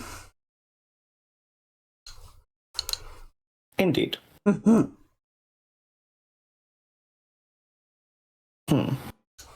I was going somewhere. Get derailed. I gotta admit, harem anime is just something that never really grabbed me. I mean, I'm glad you like it though. I fully understand why it doesn't grab people, because some of it's fun, a little funky. But one of the things that I enjoy thinking about is that most of the quote-unquote cringe young adult fiction is just harem anime for girls. True. Twilight is just harem anime for girls. For Western girls. It is literally the same thing. Every Big Time Rush fan fiction. If you think about it, what is like Hunger Games, Divergent, and Twilight about, other than basically just the girl is special for, even The Giver is this. Especially The Giver, because The Giver is wish fulfillment, harem anime fantasy, isekai fantasy, minus the harem anime aspect, because I don't think in The Giver there's any actual what's it called, love interest subplot. But in The Giver, I don't know if any of you've read The Giver. Have you? I understand the basic concept. Grade, yeah. For context, The Giver is one of the typical young adult dystopia fantasies, and it's all the same. It's hello, you are a character who is special for plot contrivance reason. You have been picked to do this special thing with the special people who get to follow their own rules for a bit. But you also are going to find out that your government is actually super corrupt, and the literal entire civilization full of adults, for some reason, have not tried to do that simple thing of not going along with a corrupt government for no fucking reason. And it is up to you and you alone, because you're the special, to save the world. And also, there may or may not be one soft boy from your hometown and one rule-breaking bad boy from your new life that are both pining for you, and who are both somehow your exact generic conceivable or generically or standardized form of attractive. good looking, but in a very homogenous way. Yeah, we love. I think Bo Burnham made the best way of putting it. It's like, in the song Repeat Stuff, where he's like, the point of these songs, boy band songs and like Justin Bieber songs, are to ensure that teenage kids relate, and we need to make sure that the dream girl is described really, really vague. So it's like, I love your hands because your fingerprints are like no other. I love your eyes and their bluish, brownish, greenish color, etc., etc. And I'm like, yeah, that's literally what it is. It's like, how do we make the most generic ass character with no like actual... You kind of want to meet the person that's attracted to someone for their fingerprints. Just like, oh yeah, those are some hot fingerprints. Detectives be like, yes. It's This one the same, specifically. It's the same reason why you get anime with incredibly bland male leads. It's because it's insert yourself here. It is insert yourself, and it does its job perfectly. And you hate it as a kid because it's like, wish fulfillment. And then you realize, wait a minute, the only reason I don't like it is because it's wish fulfillment in the other direction. It is the same thing, just inverted. Because what if Twilight, but like emo guy gets hunted by a, Dom vampire GF, and also like feral werewolf GF. It makes sense now, doesn't it? And it's like, wait, just turn them into, if you turn the switch to the other end, it makes perfect sense. And it's like, of course. It does. But I kind of wonder what like these genres would be like if they had like more flavor blasted protagonist. You know what I mean? Less people would watch them because they couldn't self-project. Maybe I'd watch it. I mean, I would also enjoy it, but like, I'd need a character that I can project onto. It's a good chance that it would become a cult classic insteid. If you remove broad appeal, you get less people, but people who feel more strongly. Yeah, like they be this main character protagonist Kun, like he really likes cheese, and like that's the reason like why he's so oblivious about the Dommy vampire waifu and feral werewolf waifu, because he's always going on about cheese. I can't believe Wallace is the main character of this. Does he have a dog named Gromit by chance? Maybe. But yeah. Vampire waifu. That's it. Cheese. We'll go with us cheese. Oh my God. Go with the moon. Which is made of cheese. Killing me. Werewolf waifu will be all over that. Just like she's always wanted to go to the moon. Didn't they make like a were-rabbit movie for Wallace and Gromit where he turned? Yes, they did. He didn't turn into the were-rabbit, but like someone else did or something, and he just thought he was. It was a bait I don't switch. remember. Cool. Well, it had like a rabbit that turns into like a were-him at one point, I think. It's been years since I've seen it. It's good stuff. We're not comparing our boy Wallace to the bland anime protagonist. We're saying, what if instead of a bland anime protagonist, we had someone addicted to cheese, and that was his like major thing, and then we realized that's just Wallace from Wallace and Gromit. Spencer. Yeah. Well, like, what if like a bland anime protagonist was Wallace? Yeah, instead of bland anime protagonist, we had Wallace. And what was the thing that? Oh, great! Another derailment, only because the train of thought. Somebody turned the thing and thought it was a trolley problem, but it wasn't a trolley problem. But someone switched the tracks on me. That's a you problem. It's a me problem, exactly. Okay, now I'm really confused. Don't worry about it. Wallace is now an anime protagonist, and now there's a trolley problem, and oh my God. We don't worry Who's about also it. an inventor? We just let the topics pass It's a through. trolley problem, Gromit. Oh my god. Oh, lummy. What if I pull the lever, Gromit? Then I'm Wrong responsible lever. for these deaths. I'll be responsible for these deaths. I can't pull the lever. I hate this.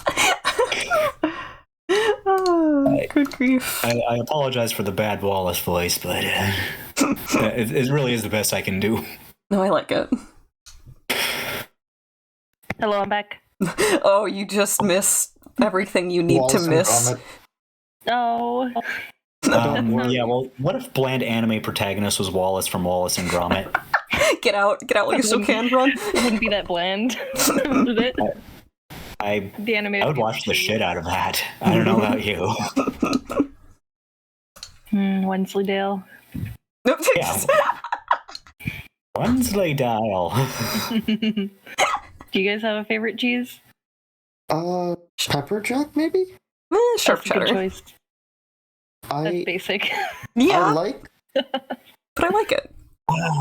Yeah. I mean, it's an That's a oldie, good but question. is it basic if it's like, the thing about basic things is, if you make it right, it always hits harder than anything else. Yeah.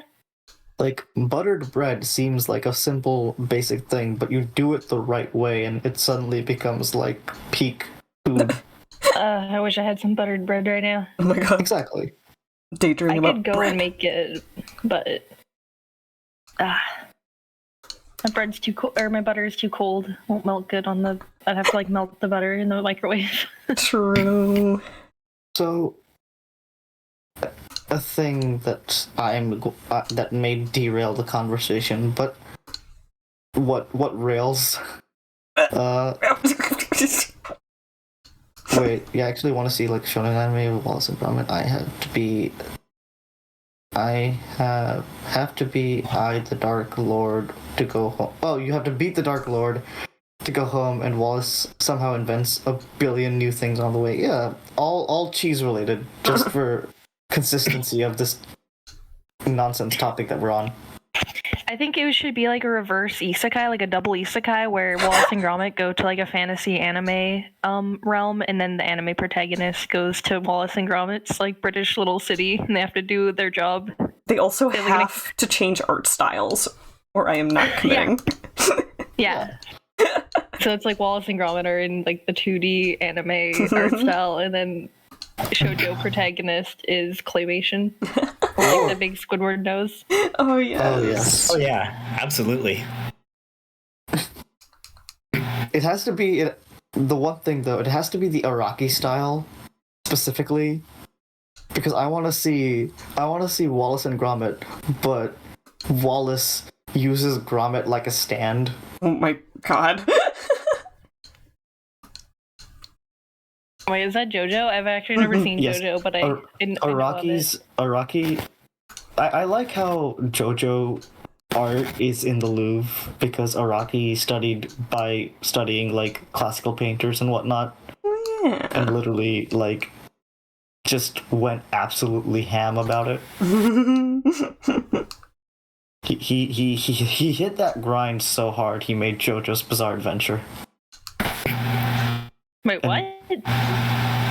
Araki started off like trying to make manga, and it was a really hard road for him. But then he just basically every time his editor said no, or like the person said no, he just went back to studying different art styles, and eventually settled on the art style that he used for JoJo's Bizarre Adventure, which is basically like inspired by like old classical art, and his art ended up being so of that variety that they've put his artworks in the Louvre.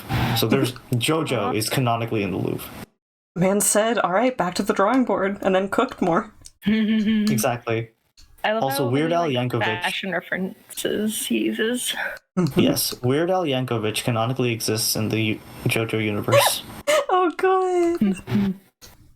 I know that they make a lot of music references. Like, there's the roundabout, obviously, but I found out about the Boingo Brothers, and I was like, what the hell? Oh no, every stand is basically named after a music thing after part 3. You've got, like, Gold Experience. You have the part 2 villains are named Cars, AC/DC, and Wham. That's pretty on the nose. But they had to change it to Kazu, Essie Desi, and Wamu. Okay, but my favorite localization has to be for so one of the future parts that haven't come out yet, the enemy, like the antagonist, is named Funny Valentine, and he's the president of the United States. His stand is called A Dirty Deeds Done Dirt Cheap. After the song.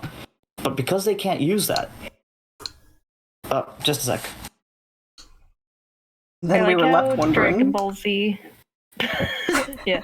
I was just thinking about how Dragon Ball Z, the president, is like a dog furry. Ooh, I don't know about this. This is not something I'm exposed to.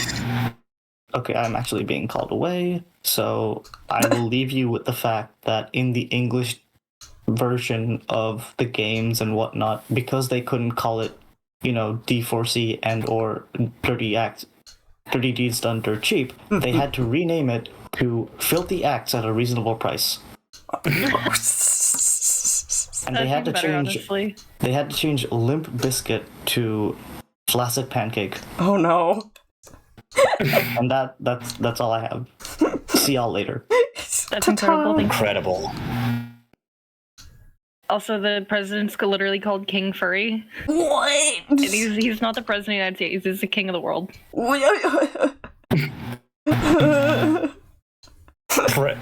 President Furry is king of the world. Okay. I'm just gonna accept this.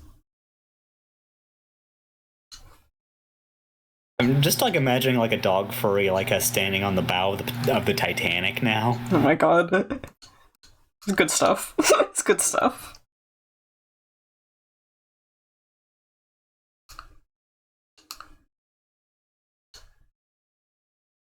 Or maybe jumping Springfield Gorge on a skateboard. Wait, I just tuned in. Is that a Simpsons reference? It is. Nice. It's actually a Simpsons reference that predates the Titanic reference, to the point that I'm not completely convinced that Titanic didn't reference the Simpsons. Wait, that's wild. Yeah, years before Titanic was released, there's an episode of The Simpsons where Homer jumps Springfield Gorge on Bart's skateboard, and he's like, "Hey, I'm gonna make it! I'm king of the world!" Oh. And he stops just short of making it across the gorge all the way, and just hits every rock on the way down. Nice. Oh goodness. And I'm putting the King Furry pics in guest VC. Oh, thank you. Okay, King Furry. Thank you. That's literally his name. Look at you, Brooke, always coming in clutch. He's such a dapper little man. Goals, to be honest.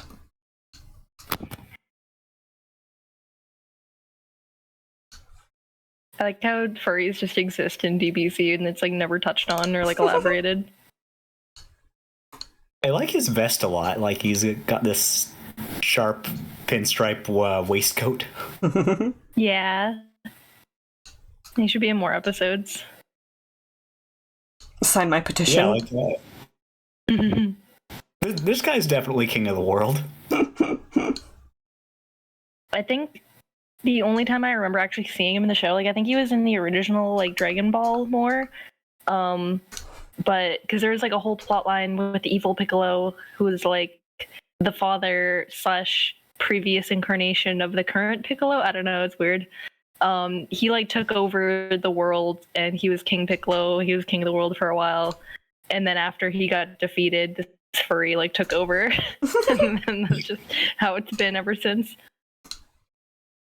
Okay, well, I guess he's still king of the world until somebody like canonically steps in and says that he isn't. Yeah. Beerus might. Humans. Yeah. I forgot about Beerus. Yeah, he's which is appropriate because he's a cat. So yeah. one furry to another. Mm-hmm. I also just realized something. There's not that many furries. I guess there's like that pig guy. That guy counts. Mm-hmm. I can't remember his name. Oolong, I think, right? Oolong, yeah. There's Oolong, and then there's that weird little cat that floats around. No explanation for why that thing is allowed to exist. Poir, I think her name is. Yeah, that's 1000% her name. But yeah, it feels like there's more humans than furries on the Earth that Dragon Ball Z takes place. So why would they have a furry like president if that's like that not representing most of the population of the planet? Because they have rights too. Gosh darn it! I mean, I guess you can't just bar them from from being able to run. Yeah, I kind of want to like find out how he became president anyway. Like, really, after Piccolo, he just kind of stepped in. Is there like a democratic like? He's a king. Really sound economic strategies. That's got to be it. Mm-hmm. Furries just make better politicians. Oh my god. Yeah. If a leopard is not hungry, it does not kill. That is better than some politicians we have seen in real life. That's true. That's true. So does the leopard also run for the leopards eating your face party? Oh my god, I forgot. Yeah. You got me there. Was that intentional? Maybe a little. That would be really funny because, like, just like I never thought the president in specific would eat my face. Yeah. That's so literal. So, Hot Rod, I think one of your comments had a typo in it that I cannot parse. You said Muppets would be considered for just not full. What did you mean by that? See if I get an answer back on that. Yeah, what did they mean by that? We'll find out.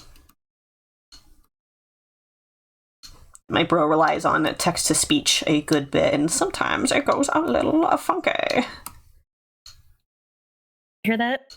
Mm-hmm. Sometimes I use text-to-speech for, like, if I'm writing, but it's, like, faster to just ramble.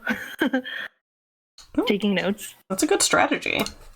I'm here for it. Mm-hmm. Mm-hmm.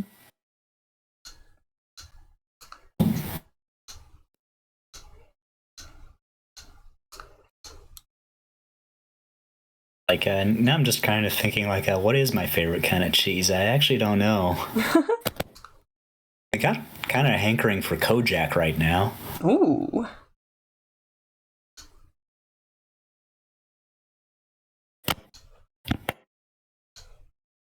Wait, Muppets are furries? I can see it. I mean, they kind of are, yeah. Okay. Are they fursuiting as the animal that they depict? No, he's a literal frog. He's an actual literal frog. I feel like if you wore a fursuit of Gonzo to a furry convention, you'd be like the belle of the ball. Everybody'd love it. I love Gonzo. That's probably my favorite Muppet, actually. It's like versatile too, because like you could wear it to the furry con, you could wear it to the Pride Parade. Correct. Well, if you're gonna like pay all that money for a fursuit, you gotta get your money's worth, right? I'm going to a furry convention next year. Envy.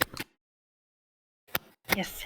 I went to Baby's first furry convention last November, and it was super fun. Do you have like a fursuit or anything like that? No, but my younger sibling does, and by the time we're going next year, Maddie should have an extra head, so maybe I'll put it on. What I a have a really silly sentence. picture of me. Yeah. I have a really silly picture of me wearing the fursuit head that they have currently. It's like the short guy is kind of cool. But if you tuck in all of like the chest kind of fluff, if you tuck it into the head, I can wear it like as a hat. It'll just like it'll actually like be good on my head and not fall off unless I like do something acrobatic. So yeah, when they were taking the big group photo, I was like way in the back, and I was like, if I put it on top of my head, it'll actually be seen by the camera. So I did that. Cheating the height. Nice. I sneeze. Oh dear. Bless you. Gesundheit.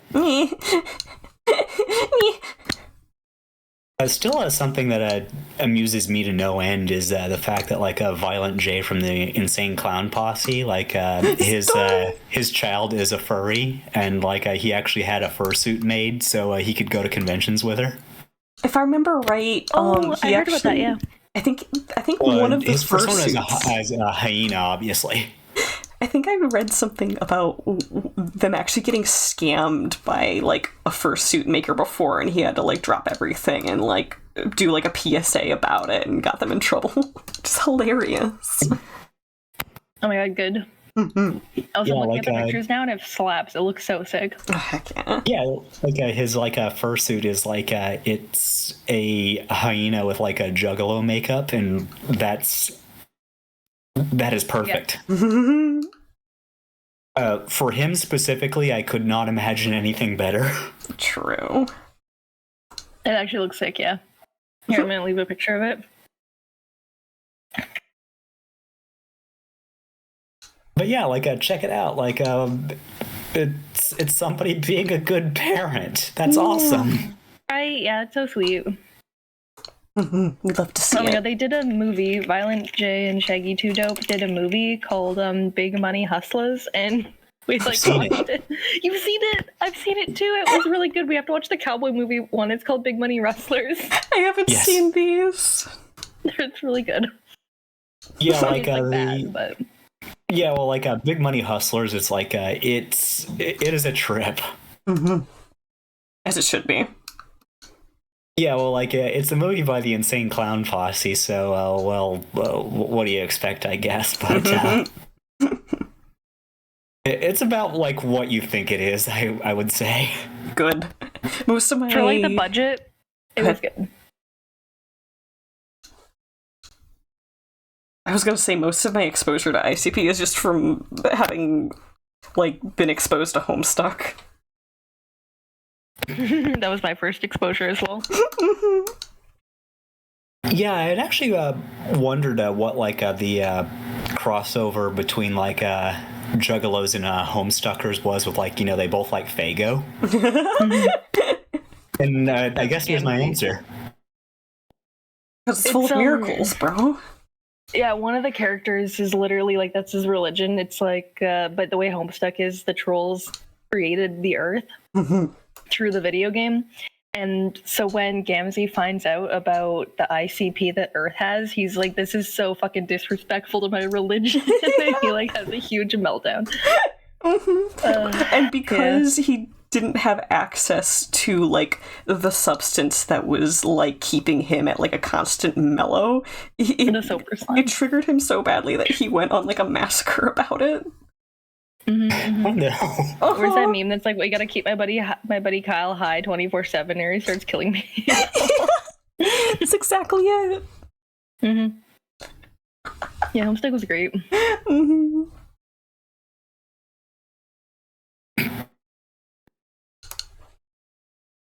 my nummies are almost done. I'm so excited. Snackies.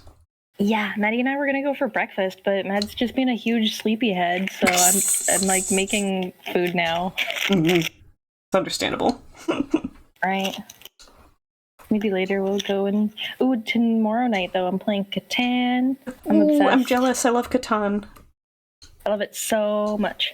You know, apparently the board game Ticket to Ride is weirdly popular with the Amish community. I don't even know what that is. Amish people or Ticket to Ride?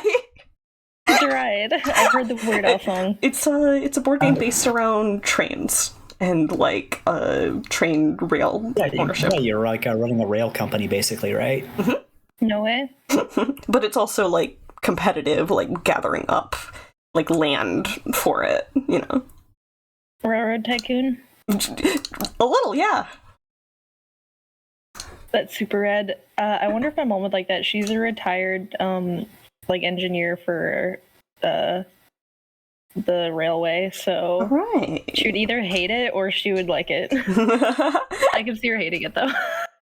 I tried to show her Skimbleshanks the Railway Cat, and she was like, I don't like that. Oh my god. Like the fuck?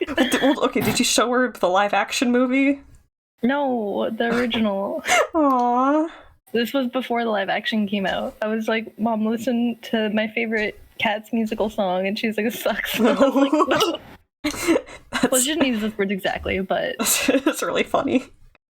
Right? I was like, I'll just appreciate Skimbleshanks over here then. Gosh, I'm so glad that I had a great time watching the Beetlejuice musical with my ma. It was a really good thing to experience together. That is so sweet. That's the new one, right? Or like the actual like stage play? Yeah, the stage adaptation. Oh, wait, did you go to the theater for it, or? Say one more time. Did you like see it in a theater, like in a? Oh, yeah, actually, at the end they like fired off a bunch of black and like lime green confetti and streamers like at the audience, and I gathered up a bunch of them, and I actually hung it in my room. Aw. Hell yeah. Yeah.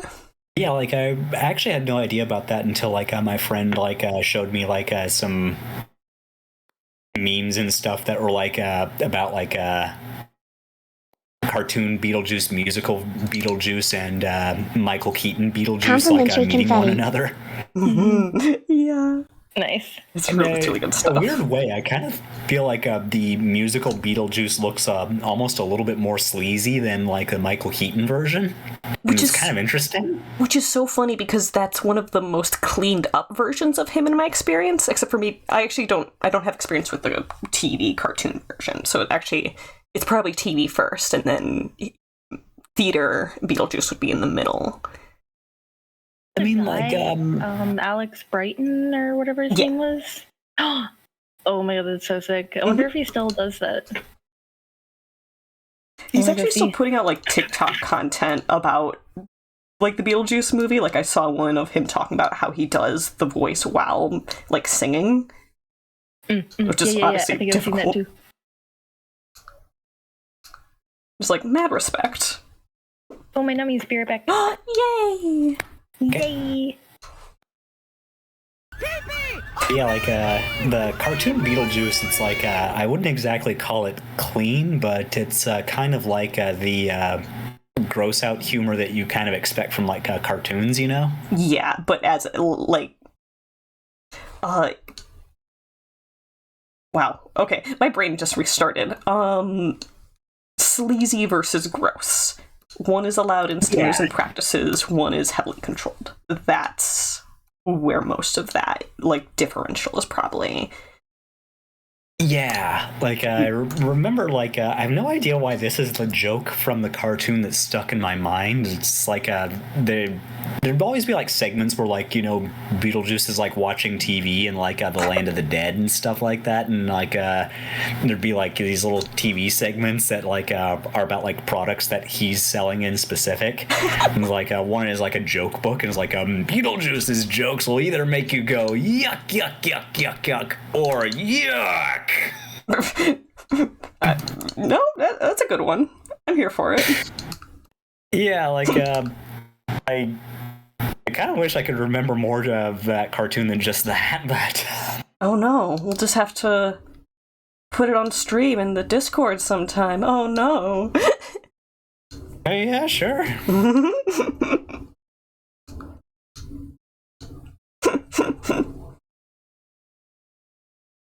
Actually, I vaguely remember like the episode where they get a car.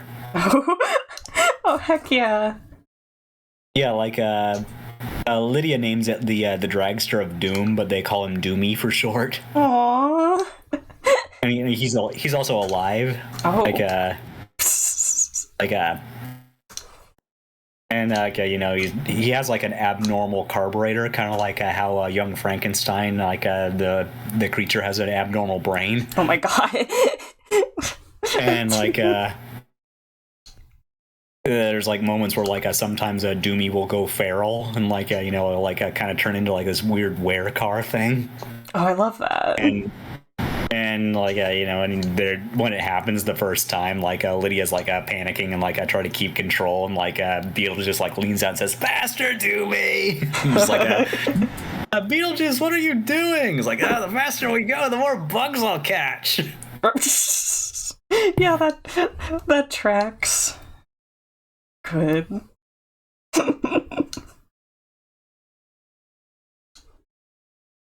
But yeah, like it's something that I don't really remember super well, but I remember parts of it. Definitely like affected your childhood. Yeah. Yeah, I think it was like just outside of my generation for me to have been catching it on TV.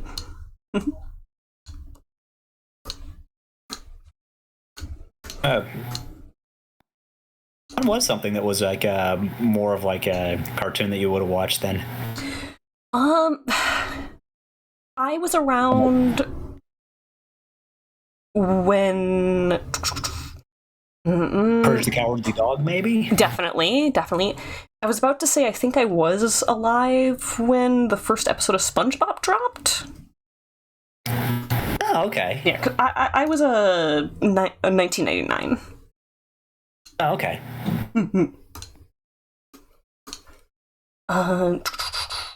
Like My Life as a Teenage Robot, Invader Zim. Oh yeah, classic. Yeah, I really liked Making Fiends, although that has a crazy. Oh yeah, me too. That had a crazy, interesting like history. Like I've actually written a couple college papers about what happened to the show and like the stuff they went through. Yeah, all I really know about it is that it started out as like an online, like animation project, and it was on Nickelodeon for a little while, right? Mm-hmm. Yeah, and the creator actually does not have the right to continue the web series anymore, which is a huge shame. I know that the creator later went on to like work on BoJack Horseman. Yes. Amy Winfrey is still in the industry and still making like free to watch cartoons on the internet. She's definitely one of my heroes. I mean, she's definitely a very cool person. Like, I mean, well, she was a writer on BoJack Horseman, so yeah, well, that's one of like the most painfully insightful like shows I've watched in the last decade. Shows that pull no punches. Yeah, like just like this show gets it, and it really fucking hurts. Mm-hmm. If that makes any sense. No, 100%. A show that punches you in the gut and says, you needed this.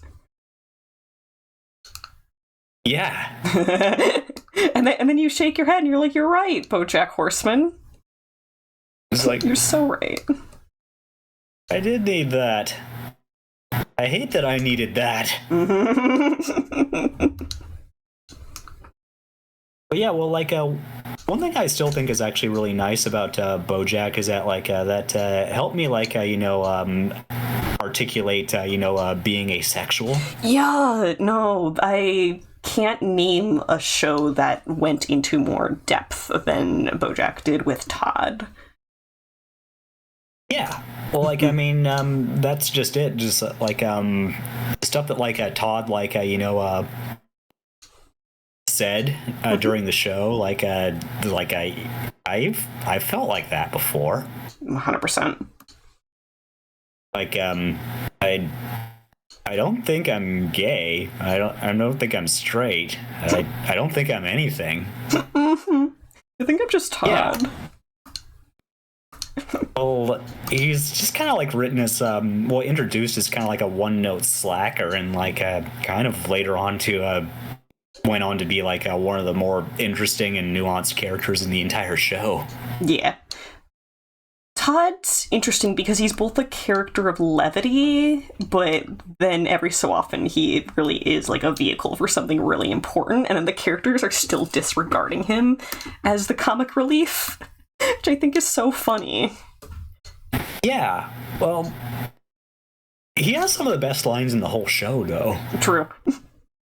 Like, one that I still like is, like, well, maybe it doesn't really matter so much what you put into things as what people get out of it. It's like yeah, I can kind of agree with that, honestly. God, especially like in like relevancy to art. I think that one could really stick with you. Yeah, well, like, if you've made art and, like, regardless of what you put in, if there's folks out there that get something out of it, then you can comfortably say that it was good. Yeah. I'm here for it, 100%. But yeah, like, there's, like, a few, like, lines that like just encapsulate like what my opinions on art actually are, and like I think that's one of them. Mm-hmm. I think for me, the other I think go ahead, probably comes from like that. Oh, sorry, go ahead. No, your turn. Go. Okay. Galaxy Quest, like Alan Rickman's character in particular. Mm-hmm. Like, I don't know if you've ever seen Galaxy Quest, but he's kind of like a pastiche of like, Patrick Stewart and Leonard Nimoy in a way. Okay.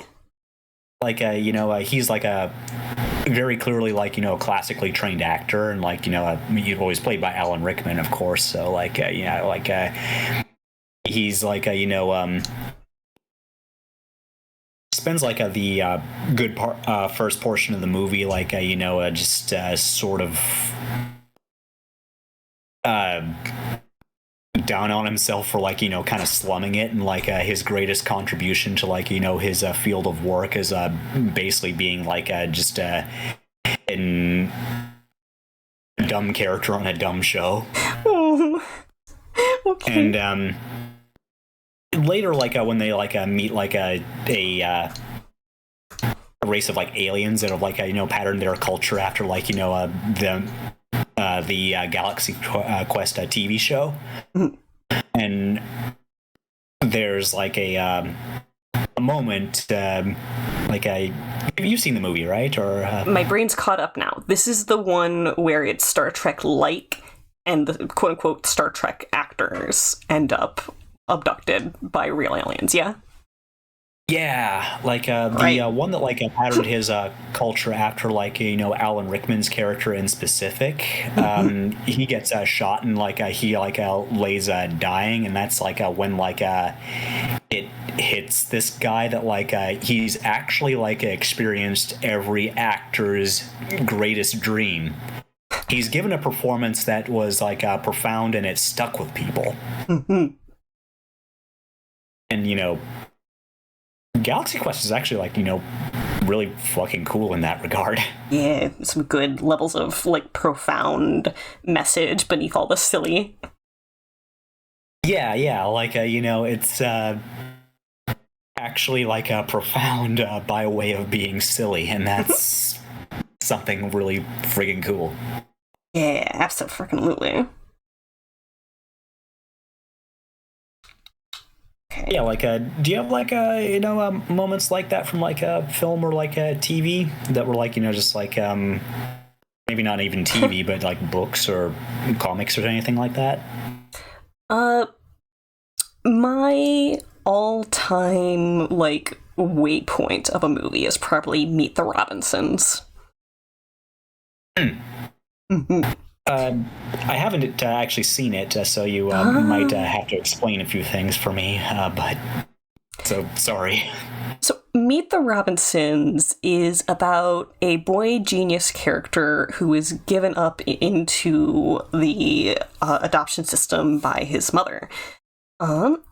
And in the beginning, he is obsessed with creating a machine for the science fair that will extract his very, very early memories so that he can see the face of his mother.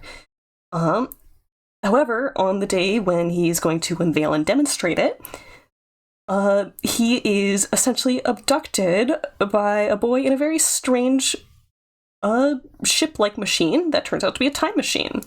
And so this boy is leading him along through the future and diligently avoiding telling him that he is his son and the place that they are at is in the household that he grows up to make. So it's this cool retro future setting where we get to see the levels of ingenuity of this character and how it created a better future and how it created this community around him. However, there's something dark lurking in the movie too, which is, I'll say, like, a faulty invention and this creepy stereotypical villain. And I'm trying to remember because it's been a minute. The main thing is that the character that kidnapped the main character is like, no, stop with the memory machine. You're gonna make a time machine, or else this whole timeline's gonna fall apart.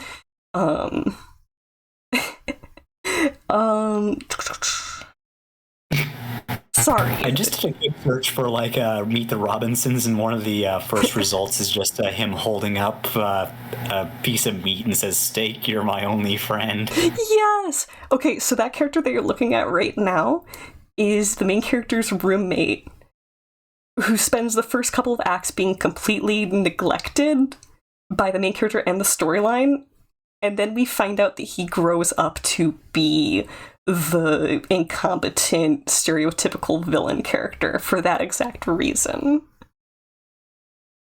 Oh? Uh-huh. Uh-huh. Now I just gotta feel bad for this little guy. Oh yeah, no, they loop back and rectify it.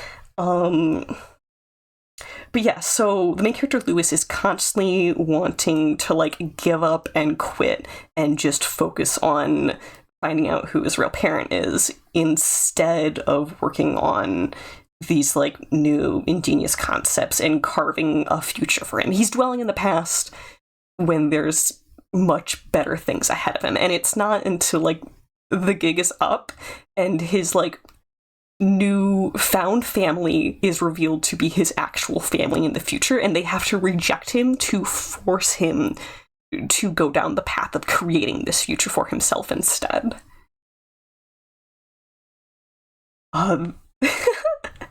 Gosh, now I want to rewatch it because like my memory of it is so disjointed. Okay. Mm-hmm. But yeah, like the living in the past versus like ignoring what's coming in the future just reminds me a lot of like advice that I got for like writing backstories for like tabletop RPG characters. Mm-hmm. Like the advice is essentially your characters' most interesting moments are in their future, not their past. Yeah. A good backstory will inform the beginning, but a good story is going to have implications of a future. Yeah. Mm-hmm. I don't know, like just what you were describing just made me think of that. Mm-hmm. So Hot Rod in chat says, are you forgetting the part about the hat? Yeah, okay, so the main character... Well, okay. The main villain isn't competent, but he has an evil bowler hat named Doris. She's one of my all-time favorite characters. What? He has an evil bowler hat. This sounds incredible. An evil bowler hat. And so you have this like mustache twirling villain who ends up the way he is because he was like severely like, neglected by the people around him. But he's only even accomplishing these things because the hat is stringing him along to try and also get one of the time machines so that they can alter the future to quote-unquote, like, be good for them instead of being good for the main character. Which is a whole lie that's being told to the human villain. Because, of course, he's being used. He's gonna get thrown out. And so... the hat is, like, something that the main character in the future made, too. Like, you find that out, too. Time travel movies are always hard to explain because, like, going through it in a certain path, there's, like, how do you go through the movie diegetically when you watch the first time, how the timeline actually plots out, versus, like, you know, what's the most concise way to explain it without, you know, jumping around? Or, no, wait, no. I mean more like, how do you explain it without causing surprises? Like, explain why it's plotted out and why it's so clever, but by foregoing surprises. I've Hurting my run own into similar brain. problems trying to like explain like the Legacy of Kain series and Slaughterhouse 5. Mm-hmm. Slaughterhouse 5 is one of my favorite books, by the way. I'm not familiar with it at all. I'd recommend it. And Noah's back, but he is muted. Yeah. I know. Oh, Hi. I am semi-quiet because I'm supposed to be doing something, but I'm not doing it because I don't like it. Don't let us get you in trouble, okay? Take care. No. Oh no, that's not it. It's just, I wouldn't have done it anyway. I'm just here because I prefer this. All right. Hey, do you want to get Noah in trouble? It'll be funny. Oh my god.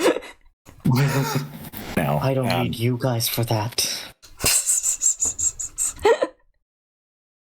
I can get myself into trouble all on my own. I need to come up with a color palette for this character, or else I'm gonna keep pacing my enclosure here. Purple.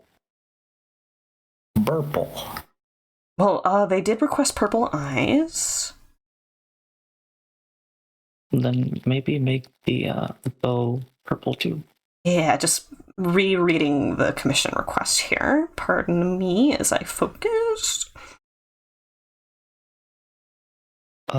Do any of you guys know Overly Sarcastic Productions? Of course. Mm-hmm. Okay, good. Because they did Red did a trope talk either today or yesterday about the quote-unquote The Dreaded. Yeah, I've seen it. And I appreciated it a lot because she mentioned Megatron.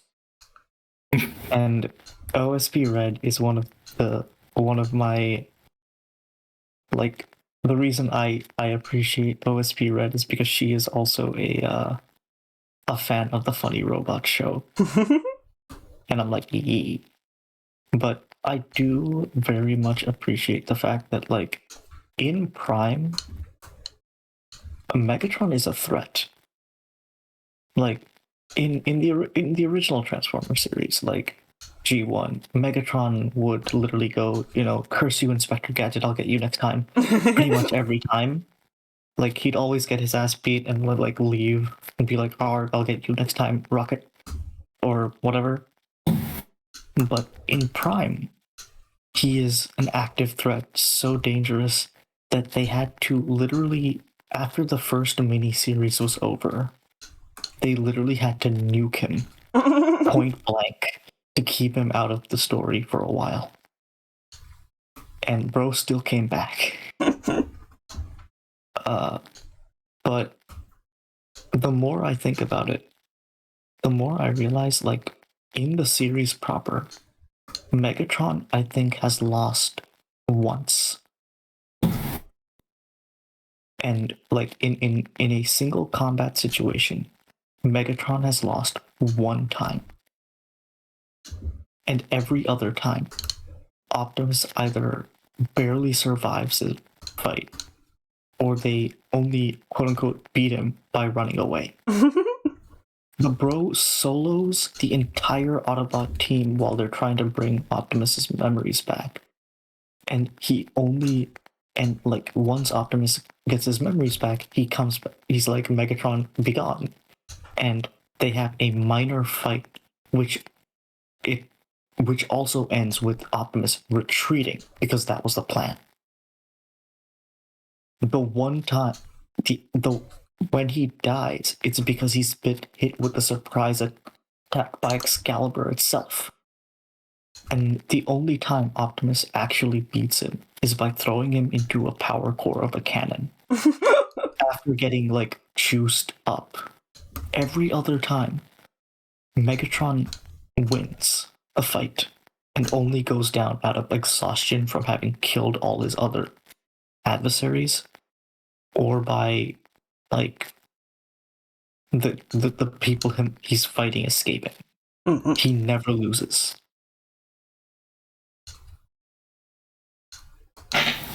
But yeah, like, it's a great way of, like, making him threatening. Like, when that's the only way that he can lose, just like, okay, you won, but it took like a last-minute Hail Mary. Do you think you can pull that off again? True. Yeah. And I didn't consider it until I saw the video, and I was like, wait a minute, they're right. And the thing is, at one point, he fights a dragon that has gained sentience and, like, full sentience and combat ability. And he's like, yeah, Megatron, you attempted to genocide my race because you realized that we were more powerful than you. I'm going to rip you in half. And Megatron's like, oh, well, this is a problem. He is significantly stronger than me and absolutely can rip me in half. Please get my evil Excalibur from the like storage. And before the evil Excalibur is even brought to him, he manages to outthink and beat the dragon. Because he realized, like, oh, if I goad him into fighting me in robot form, and, like, he's super powerful, but in robot mode, he's kind of a pushover. And the last thing he tells him is, like, you might have won if you had fought me as a dragon, but you forget that I am Megatron, because I literally beat everyone in the gladiatorial arena. I am the champion. And there's a reason for that. And then he shoots him out of his spaceship. Like, it is. And there is an episode where Optimus, like, gets really, like, done with his bullshit, and it's like, okay, no more pulled punches, I am killing you today, Megatron. And Optimus almost does it. But in the last moment, Megatron manages to catch his sword with his palms. And he's like, oh, hey, look at that. The blood of the devil himself, which courses through my veins, is pouring out of the earth right now. I guess I'm getting my second wind, and now he breaks Optimus's sword, stabs him with it, stabs him with, like, the shard of the sword that he just broke off, and continues to wail on him until Optimus's teammates come in and, like, save him. Quick pause. I am definitely over time for my stream break. Before that, though. Yeah. Would you like me to leave you guys audible to stream, or would you like privacy? It matters not. You can leave me audible. I don't really mind. Okay. Alright, I'm taking 15 minutes to take care of myself and my flesh and bones. My bludge. I will catch you guys back in a little bit then. Be good. I will do no such thing. I will be neutral. I will be chaotic lawful. I have a strict moral code, but hell if anybody understands what it is. Amazing. Oh god. Oh my god. Nope. You're going into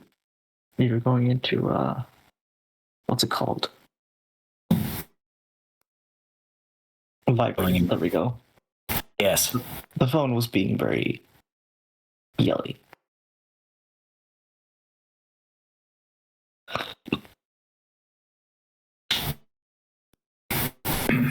But yeah, like a funny robot show, huh? Yes. Funny robot show. Yeah. I will never stop shilling for Transformers Prime. I very much enjoy it. Please tell me more. I've never actually seen it, and like I know virtually nothing about the lore of the series. So I will grab you and put you in a box or in a little VC at some point, and we'll just watch the entire thing. But I will also soapbox about it a lot. Don't worry. What would you like to know? Well, do you have a personal favorite episode, a favorite character, favorite moment? Okay, so, favorite character. I'm basic. I like Optimus. As far as the human allies go, I like Jack.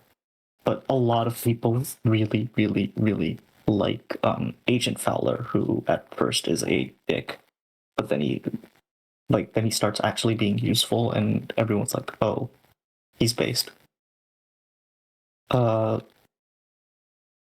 As the robots go, my favorite is always Optimus Prime because he's Optimus Prime.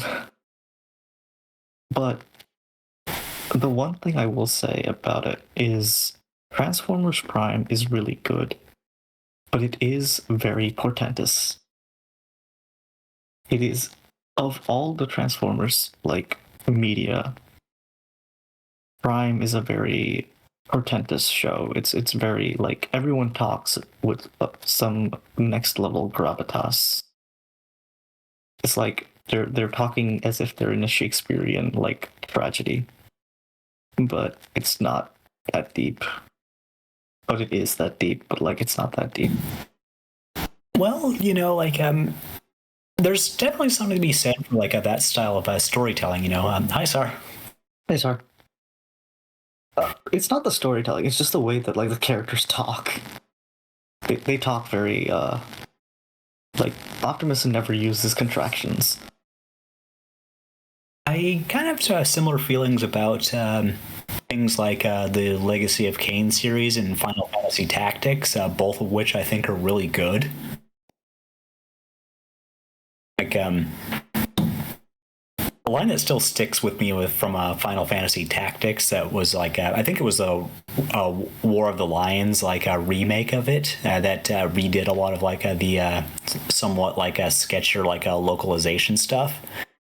But there's a scene where the protagonist is trying to talk down one of the enemies, and it's lay down your sword, Vigroff. If you surrender, my brothers will treat with you. It's ha! No spoony bard could spin a sweeter tale. You say your brothers do not wish this fight. Tears then, for the world you see is beyond my weary sight. It's damn. Yeah, it's like that. But there is a funny moment where Starscream he loses the ability to fly at some point because they steal his transformation organ, and Starscream is the sycophant asshole who's I can be a better leader than Megatron despite never succeeding ever and being a clown the entire time. But he gains an invincible armor, and the journey to obtain the invincible armor has him have to quote unquote ally with Optimus for a moment, where he's Optimus's prisoner because Optimus yeah, you know where the artifact is. I am not letting you take it. You're just going to lead me to it. I'm not fucking around right now. Starscream gets the armor, starts beating everyone up, and tells Optimus you, Prime, I would kill you if only so that I never again have to endure your pontificating. Starscream was so just the way he talks made Starscream so mad at him. He's like, nah, you just talk funny. I'm gonna kill you for that.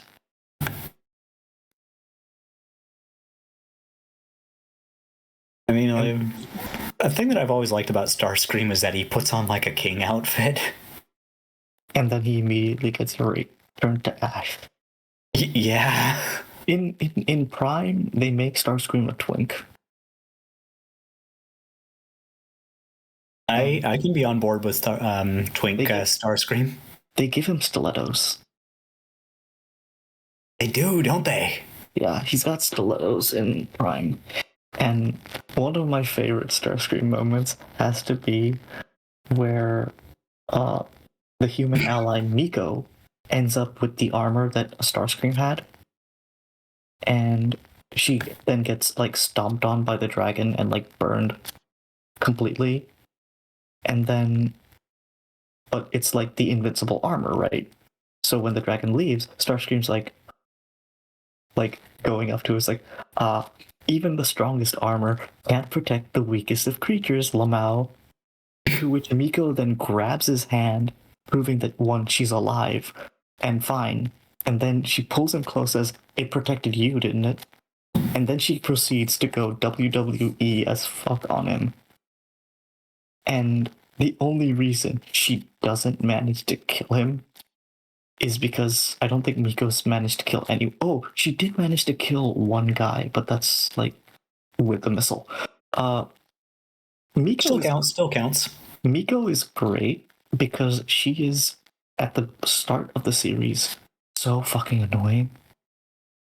Also, I shouldn't curse this much, but like she's really annoying-ish at the start. She's like a real like, oh, look at all these robots. I am so impressed. I don't want to be with my host parents. Instead, I want to hang out with the big robots and consistently get myself into danger. And then she kills one of the strongest Decepticon soldiers with a missile because said soldier ended up crippling her best friend.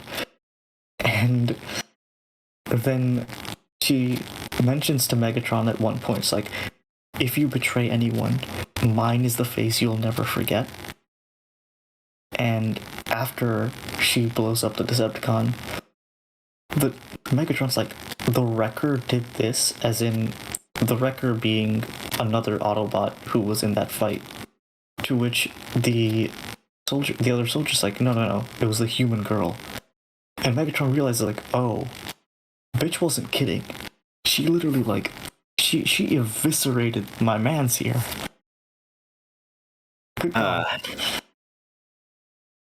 Somewhat unrelated, but I started looking at like images of Starscream, and I've discovered some cursed knowledge.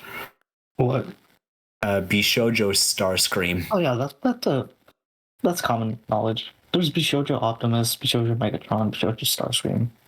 Yeah, I'm sure it's commonly known among like the Transformers fandom, but like I've said, I'm not like amazingly well versed in this. It's not even like, that's not even like the most egregious thing Starscream has dealt with, I think. Probably. Yeah, there's also like a Bishoujo Megatron that I've found. Yeah, she's like angry office lady. Yeah, like I do like that Bishoujo Starscream, like the jet canopy is like her little tie. Mm-hmm. But yeah, just like I had no idea about this, and it's actually a little cursed. She's got a lot of midriff. She does have a lot of midriff. But yeah, like Megatron, like I don't think it's like angry office lady. It's more like I have a fetish for military uniforms lady. Yeah, well, that's basically what it is. Yeah. There's a Decepticon fire truck named Megatronia. Or wait, hold on. Let me.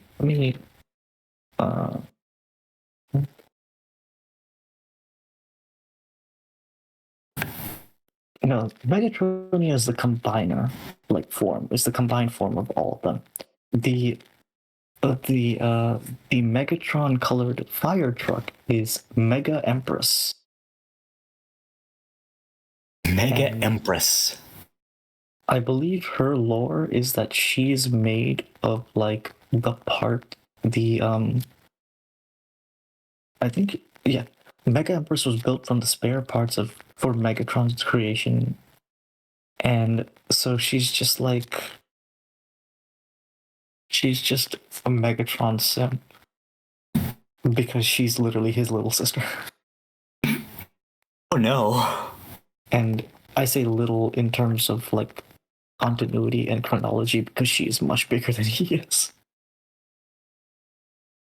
I don't know. I sort of like the idea that like maybe just like she's like really little, like she's about the size of his foot or something. Nah, she's a straight up like fire truck when Megatron's a tank. Also, don't look up the box art for that set because it's a Japanese release, so there's some funky shit going on with that. Over 100 episodes of Transformer. You continue. Sorry, I forgot that we were still live on Connor's stream. Yes, Hot Rod. Over 1,000 episodes. Okay. One thing about Funny Robot Show that amuses me to no end is that the longest running Transformers series is Rescue Bots. As in the play school, like kindergarten, like Transformers, like Paw Patrol is the longest running series. Makes sense. I mean, like the longest running DC animated property by far is Teen Titans Go. We don't talk about Teen Titans Go. It's not good. I do. I talk about it all the time. We try to avoid it because it's very annoying. I don't know if it got better or not, but I don't care. I don't care for the neurotic ass like Robin, and the fact that Beast Boy and Cyborg are just idiots. Also, I like how in the main canon timeline of Teen Titans, I think Cyborg has had like 3 separate girlfriends over the course of the series. And like they were never discussed. He had a girlfriend the entire time that he was seeing off screen.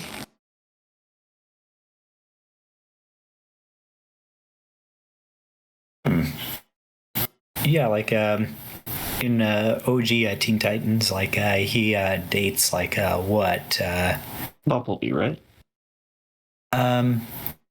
Actually, I don't know if like they ever canonically dated, but he did go to the dance with Jinx. And I'm pretty sure Jinx and like Wally West have a thing afterwards as well. I very much appreciated the episode where Robin gets like forced to go to a dance and Starfire just loses her shit over it. Oh yeah, because it's such a nice parallel to the time where Starfire got married and Robin lost his crap over it. It's like, oh yeah, look at that. And then there's the episode where the villain calls, or Cyborg calls Starfire his girlfriend, and they end up having to spend an entire episode just reconfirming their like friendship because Starfire was so shook by the fact that Robin didn't want her to be his girlfriend that she lost her powers.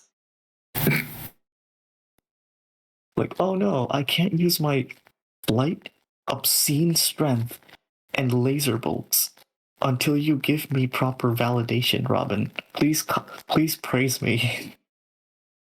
I kind of liked the episode where like Starfire and Raven switched bodies. Oh yeah, the Freaky Friday one. Yeah, well, like I just like Raven's like a way of phrasing, like, trying to fly in Starfire's body. It's just like, hey, Star, how do you fly this thing? And, also, like, her observation of, like, yeah, your powers might work on based on emotions, but in case you haven't noticed, my emotions are dangerous. Well, which is really funny, considering both of their powers operate on the inverse of what the other person's powers operate on. Like, Cameranians need to be in touch with all their feelings to use their powers effectively, and Raven needs to suppress everything, otherwise, like, it's all over. And yeah, like there's that one episode that like she gets taunted by Dr. Light, and like it's like, what's the matter? Afraid of the light? And like into shadow tentacles come out of her. Into the shadow realm you go. Yeah, and just like, what's the matter? Afraid of the dark? Looks like you lost the Yu-Gi-Oh card game. Time to die. You fell for my trap card. You fell for my trap card. Into the Shadow Realm you go. Y'all know that the Shadow Realm was just hell originally? Yep. The Shadow Realm was just a way of, like, making it so that, the chainsaws that were going to slice off Yugi's legs were instead going to just be energy buzzsaws that sent him to the Shadow Realm. Like, we can't show we can't show violent harm in our little kids card game anime. Let's just. It's kind of like how Dragon Ball Z is just like, yeah, we'll send them to another dimension. Yes, Home for Infinite Losers. HFIL, because they literally had like the two demons who had to they had to edit out their like little what's it called? What are those tank tops to not say hell anymore? Yeah. I love how in Resurrection F, Frieza comes back from the dead and reveals that, like, yeah, my time in hell was spent in a little cocoon where all that happened was every day a bunch of, like, little woodland critters and, like, teddy bears and fairies would just do a little parade the whole time. Is that real? Yeah, like, that was Frieza's hell. Like, he just had to watch a parade of little, like, stuffed animals and cutesy-wootsy, like, forest critters just playing and, like goading him, like, come play with us, yay! No, joy and mirth in my vicinity, I can't handle it. And he's like, bro, I am literally, I blow up people's planets for fun. I'm a genocidal tyrant. I do not enjoy a parade. I'm not just a genocidal tyrant. I have literally, like, I'm a genocidal tyrant who, like, genocides civilizations, then sells their planets for profit. I'm a land developer. I'm a genocidal land developer.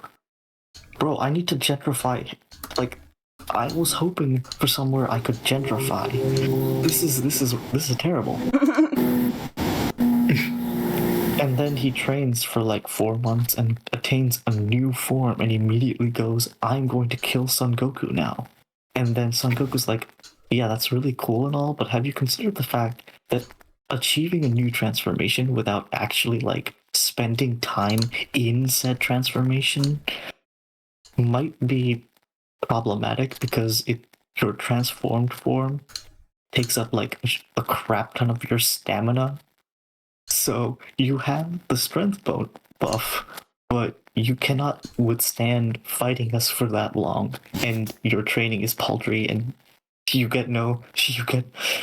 height hasn't even reached 5 feet. You're done. And in the movie after that, where Frieza has, like, been granted his life back because he helped save the universe or something, he's like, okay, I'm gonna use the Dragon Balls to make myself taller in my base form. Actually?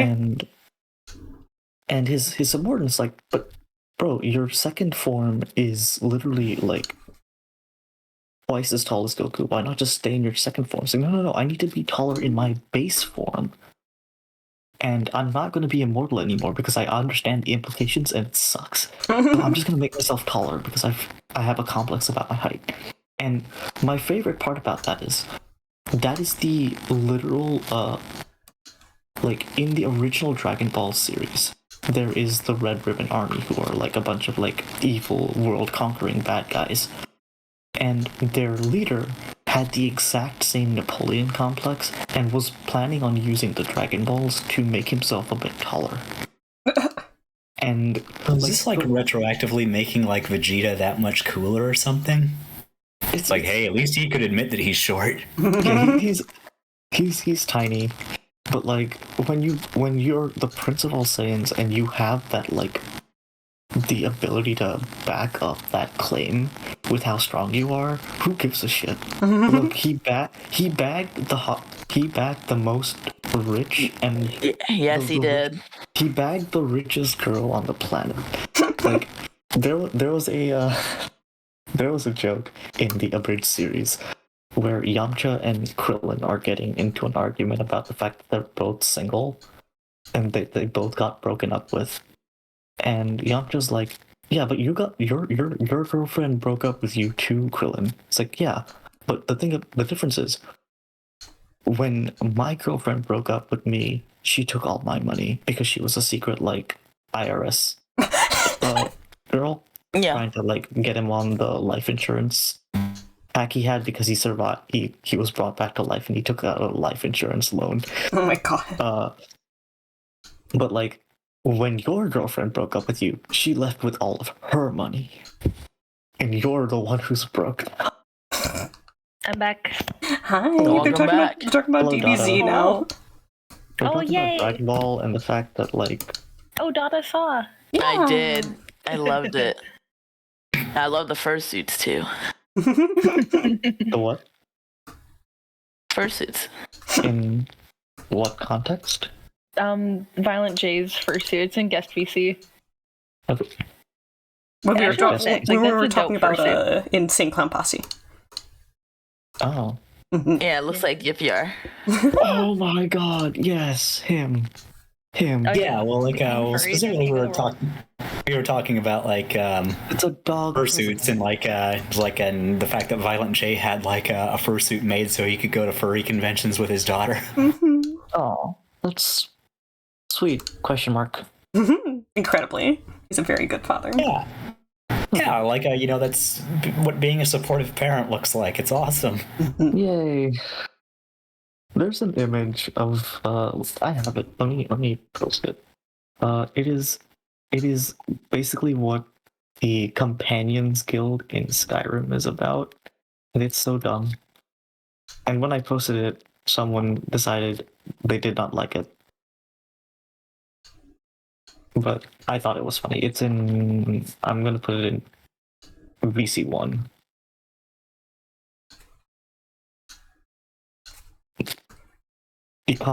Join the Order of Werewolf Warriors. Oh my god. And Hell yeah. Let's join us. My Skyrim character would be more into it.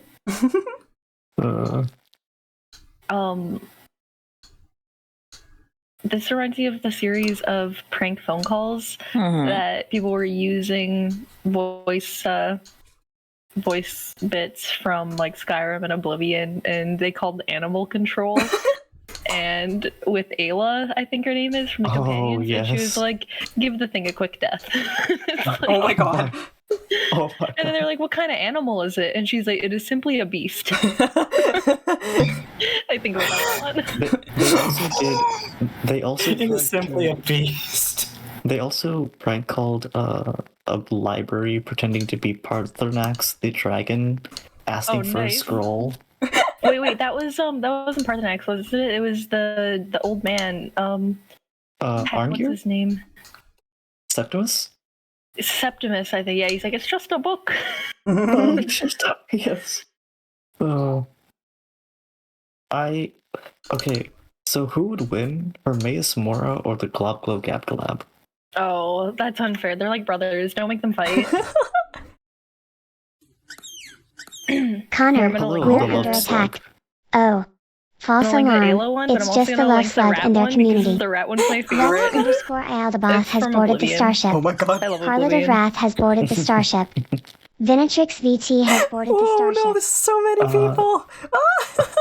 Brooke, Hi. do you Yes. know of Young Hi. Scrolls? Oh my gosh, thank you. Thank you, Young Slug. Scrolls. Griffles is has that boarded the starship. rap where they do like rap I'm music, under but it's like attack. with using the voice Hi. Oh bits gosh. from. Yes. Do Okay, shout out. a couple things. Losky One, Toski has boarded the They starship. did an entire bit Oh goodness, my with, my TTS Galactica, trying to keep up with all of that. apparently like Shout out the the nervous wreck love Dark Elf, slug.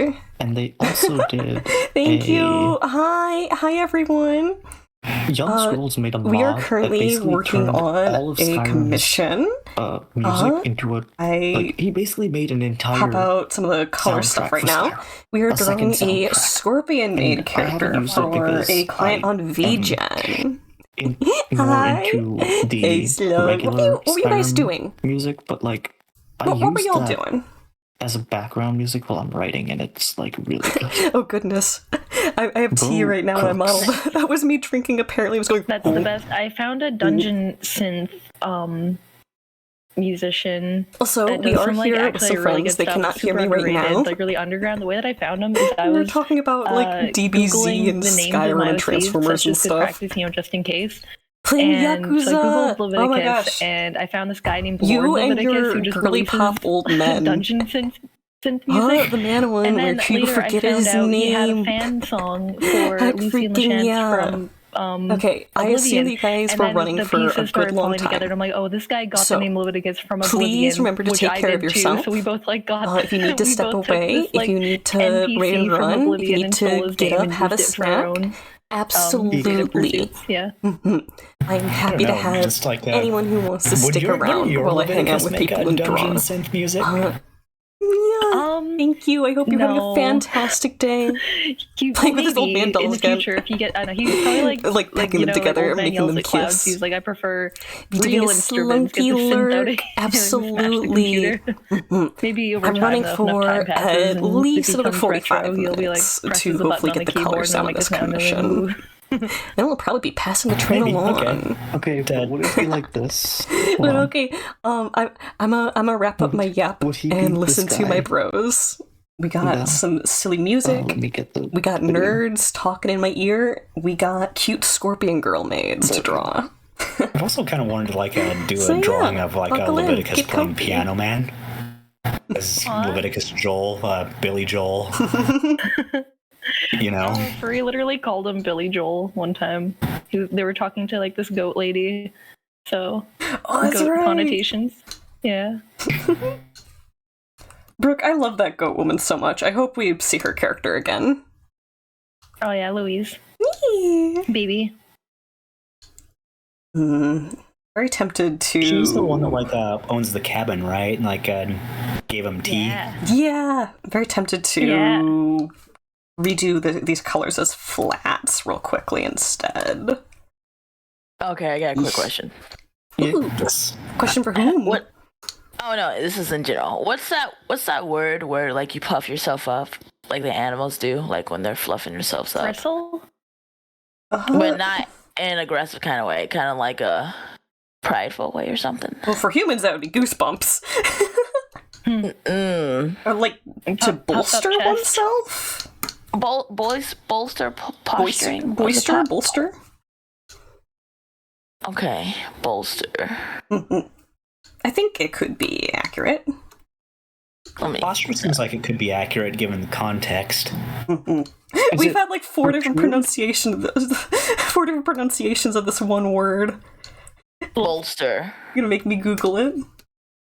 Gonna make me go look it That's up on Adam online. That is a pillow. To bolster is to prop up, like strengthen. It's like if you're putting like, Someone's gassing you up, right? And you're like just like puffing up and stuff. What's the word for that? Well, there's being prideful. That's always an option. Wanting? Wanting? flaunting. Like, flaunting.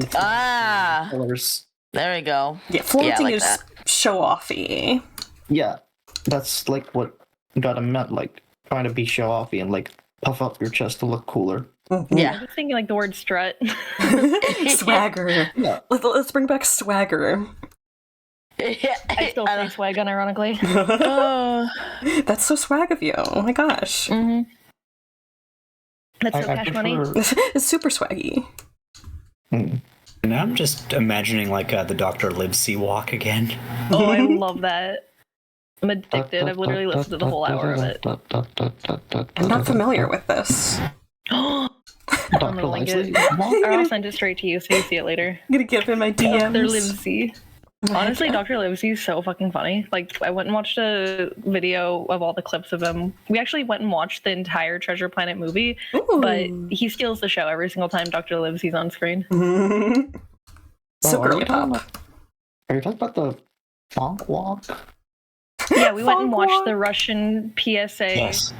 animation. It's really well animated. Like, it's like Okay, it is this really well animated. Like, like they do some crazy shit with the camera angle and like 3D, like going through. I remember there was one scene where Captain Long John or whatever, the guy at the beginning of the Treasure Planet, it's literally just Treasure Island, but with Russian voice acting and PSAs.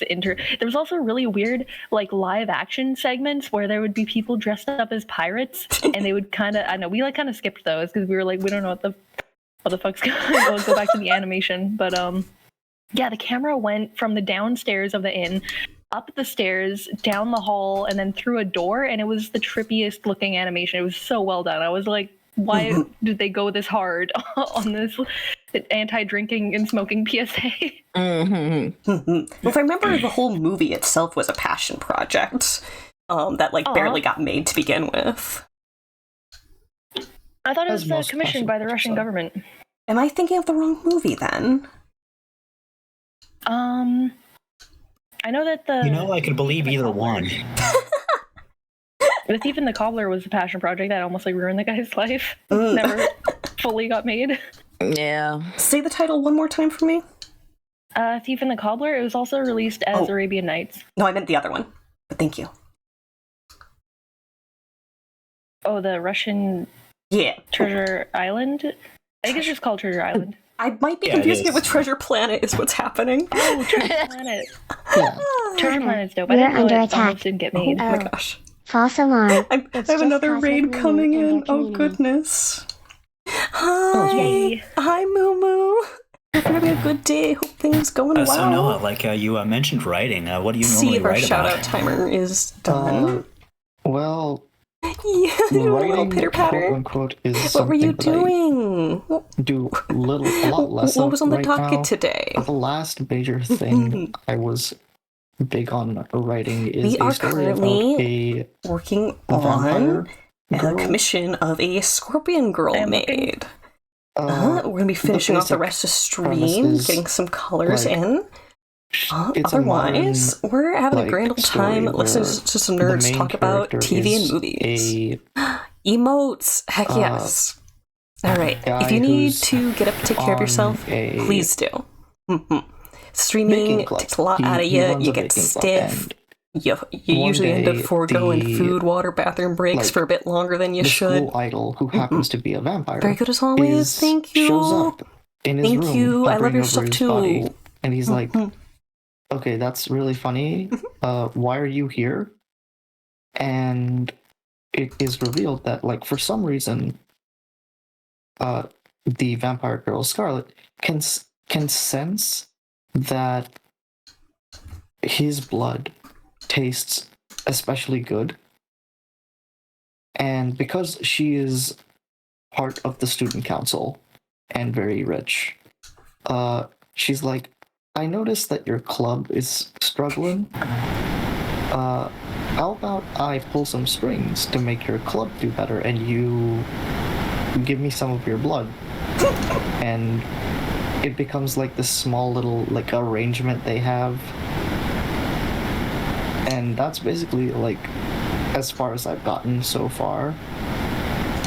Talked about your vampire girl trope, or not trope, story. Yeah, that's the vampire girl story. The word trope came to mind because your writing always feels like romps inside of tropes. Not a bad thing. Not a bad thing. No, it's entirely on purpose. Yeah. I'm like, wow, I really like this part of. I really like these elements in anime. I'm gonna make a story about them. Like, what is peak fiction? A miserable little pile of the author and the audience's mutually shared fetish, barely concealed kinks. I thought you were gonna say tropes. Took a left turn. So I gotta ask, like this baking club guy, like does his blood taste good because of the baking? Oh my god, That's because he's a chef. He's actually diabetic. He's pre-diabetic. At first, Oh no. Okay, so I've actually like world builded this series way too much, and despite not writing about it, I have like an idea of where it goes. The initial running theory was that like because he bakes a lot, he's a sweet person in general. Because he's also a bit of a pushover, and that's why like Scarlet kind of ends up guilt tripping him into giving her his blood because he's a pushover and he's trying not to be, but it's not working as well as he'd hoped. Still, their running theory is that because he works at a bakery and like he's really good at it, his blood just tastes good about that. But in truth, it is because they know each other from their childhood. And there was a point in their childhood when they were friends, but MC doesn't remember it because he they just grew apart at the time and whatnot. But there was a moment when they were kids where Scarlet and the main character ended up like falling down a cliff or something in the woods, and they were really injured. But because Scarlet's a vampire, she can like recover very quickly so long as she has blood. And at the time, Felix, who's the main character, knew about her vampire like existence, and he was like, "Okay, I'm kind of banged up, but you look like you're worse for wear. Drink some of my blood, and you'll be fine. Don't worry about me. I'll be fine. I'm okay with it." But because he was the first person who ever like gave her his blood, and also her first crush, she ends up like sort of imprinting on it, and she finds herself loving the taste of his blood because like it's the blood of the person she loves.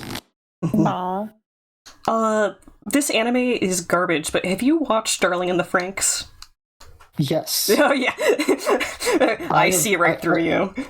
No, listen. I watched it at the start, and then once like I saw like I stopped for a bit because I just like didn't keep up with it, and there was like a video or a post I saw about how the nice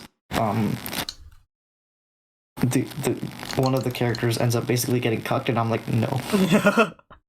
Like, not only does the character end up getting cucked, but like it ends with like the whole anime has like some weird obsession with people being genetically modified and like engineered, and like natural born humans are so rare. Well, the whole thing is, hey, Japanese people should breed because it's propaganda.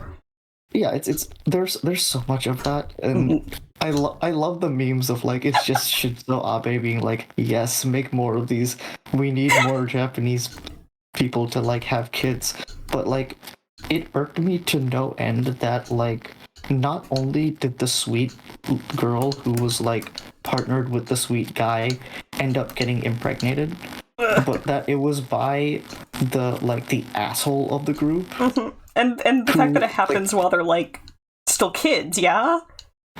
That too? Like, hey! Like, at some point, like, I just assumed that they were like, oh, these are... the child soldier aspect kind of like got away from me because I just thought like, oh, they must be like of age at the time because like yeah, that seems correct-ish, but then I realized like, oh yeah, never mind. But like it's anime, so like I kind of just like, yeah, that's just an anime thing, whatever. I've stopped bothering with that or like giving that much thought. You're letting because, yourself like, get desensitized, bro. I've been desensitized for a while now. Ever since Elfenlied showed up, Hey! Don't talk about that one. ever since I watched that one in like, ever since I watched that one like in 9th grade, I've been like, yeah, there's nothing anime can do to me anymore. I just didn't like that like the asshole of the group ended up being the one to do it, and I'm like, bro, you're the group asshole that no one likes. Because you kept trying to, like, prove yourself as the Chad, and you never were, and, like... So, once I heard about that, I just dropped the anime. But what were you trying to... What was the point of mentioning Darling in the Franxx again? Well, there's literally a scene where, like, oh, when we flash back, it turns out these two characters knew each other when they were little, but they don't remember. And, they drink each other's blood, and that's why everything's special about each other. Oh! Like, that's... I didn't realize that. I think I know I've seen, like, bits of that. Like, unconsciously grabbed it? I know what you mean because I've seen like videos and like posts about the fact that they were like that, but I never reached that part of the show. I just like a damn weird show. Very much so. It's a Studio Trigger show. Visually, it's great. So visually, it's peak, but like story-wise, it goes off the fucking rails. It'll always go off the rails. It's a Studio Trigger one, and true to Studio Trigger form, the end goal is fighting aliens in space. Oh. as it should be. I'm very much not recommending this show. It's gross and bad. It's as bad. It's gross and bad. Very cursed. It's very cursed. But I mean, the opening, I very much like the opening song.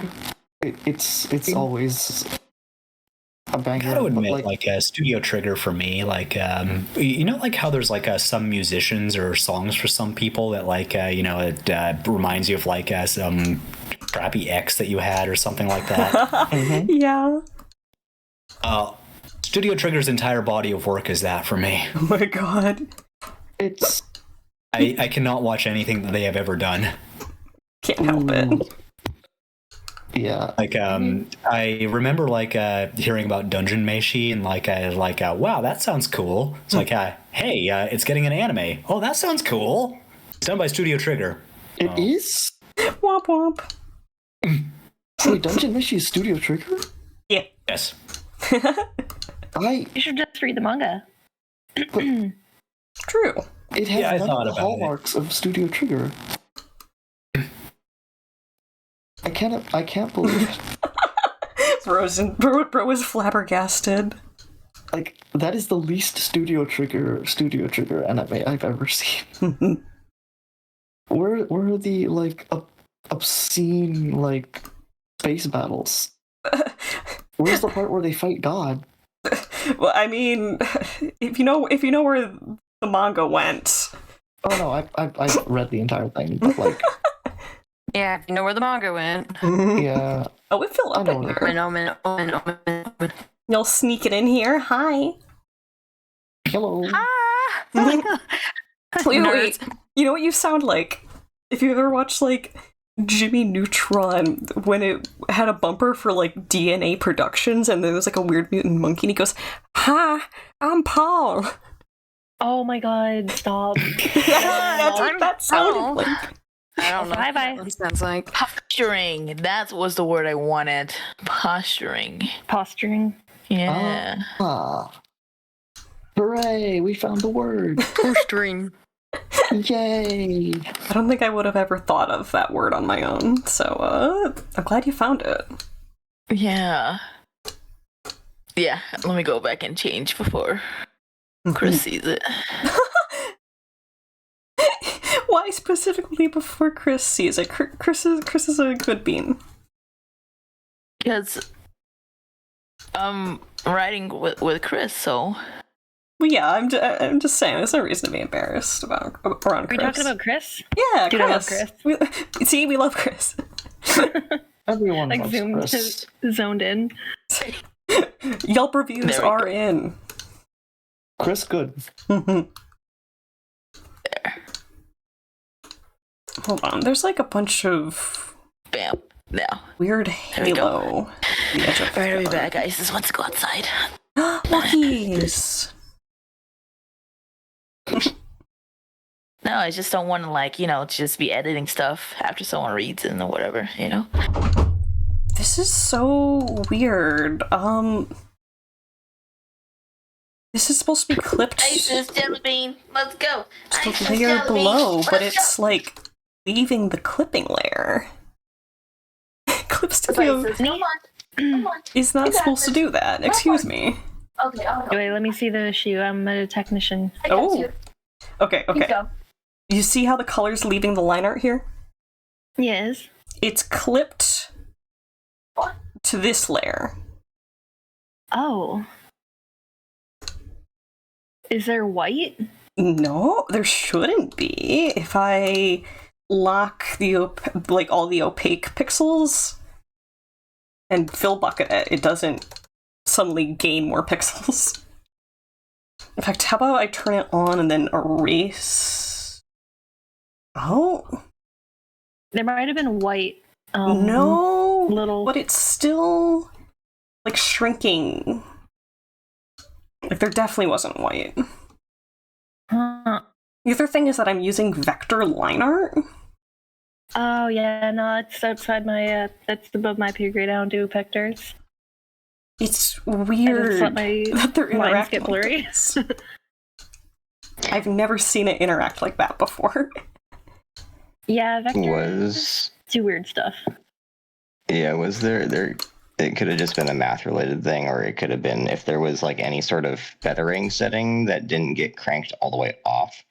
There could be basically a slightly a basically invisible fringe on your vector that it's calculating for. It's weird though because it's not clipping to the vector layer. The vector layer is the line art on top of it. So theoretically, weirdness what is a bleeding vector out. shouldn't be interacting with it at all, but it was. Weird. Yeah. Weepy.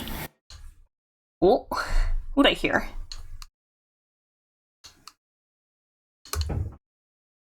Was it me? Yeah, it was such a crunchy sound. Oh, sorry. No, not at all. I was just like, huh? Who dat? Nani?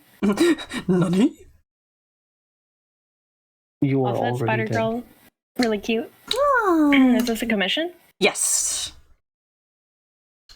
She is a They're gonna little be stoked. scorpion maid.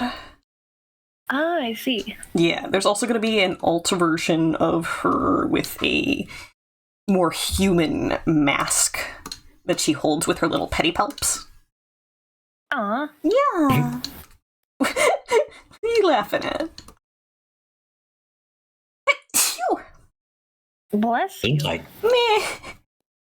I thought you were gonna say there's going to be a version of her that's just a scorpion. Just 100% just a regular creepy crawly. That would be adorable. I'd love that. I like to think she's like, hey, I'm clocking out. Oh my- And then, like, the dress is just on the floor as Scorpion, like, walks out. Just a normal, realistic scorpion scuttling away on the floor. Yeah. Exactly. That's really good. Thank you. I think I would actually like maid cafes if they were like that. If they like weren't real people, but like insects. Yeah, like they're just like hey, I'm clocking out, and like an actual scorpion scuttles away. I would like maid cafes if the maids were never turned into maids and they were just bugs. I had this like ridiculous idea once where there would be like, I guess drones, but because IRL, there's no such thing as a well-trained cockroach, but like, it'd be drones of cockroaches in the restaurant. And the cockroach drones would do all the like cleaning and such, and be able to like do all the like minutia of the floor management. Imagine them eating the grime off the dishes. Yeah, exactly. Like just scurrying and just like. They actually made a remote controlled cockroach as an experiment, and it worked. Amazing.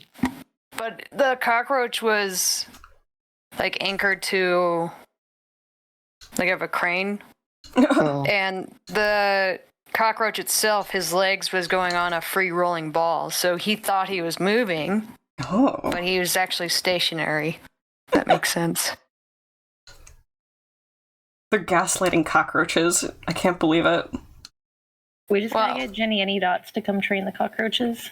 Yeah, I like this. Just like, it's ecological and like very sanitary. We have cockroaches clean the plates. The only reason I thought of it was like, I think I was watching Kitchen Nightmares, and I was thinking of like, what if like Gordon Ramsay was brought into like that kind of a restaurant to try and figure out what was wrong with it, only to realize he'd been punked, and like all the rats and cockroaches and like seemingly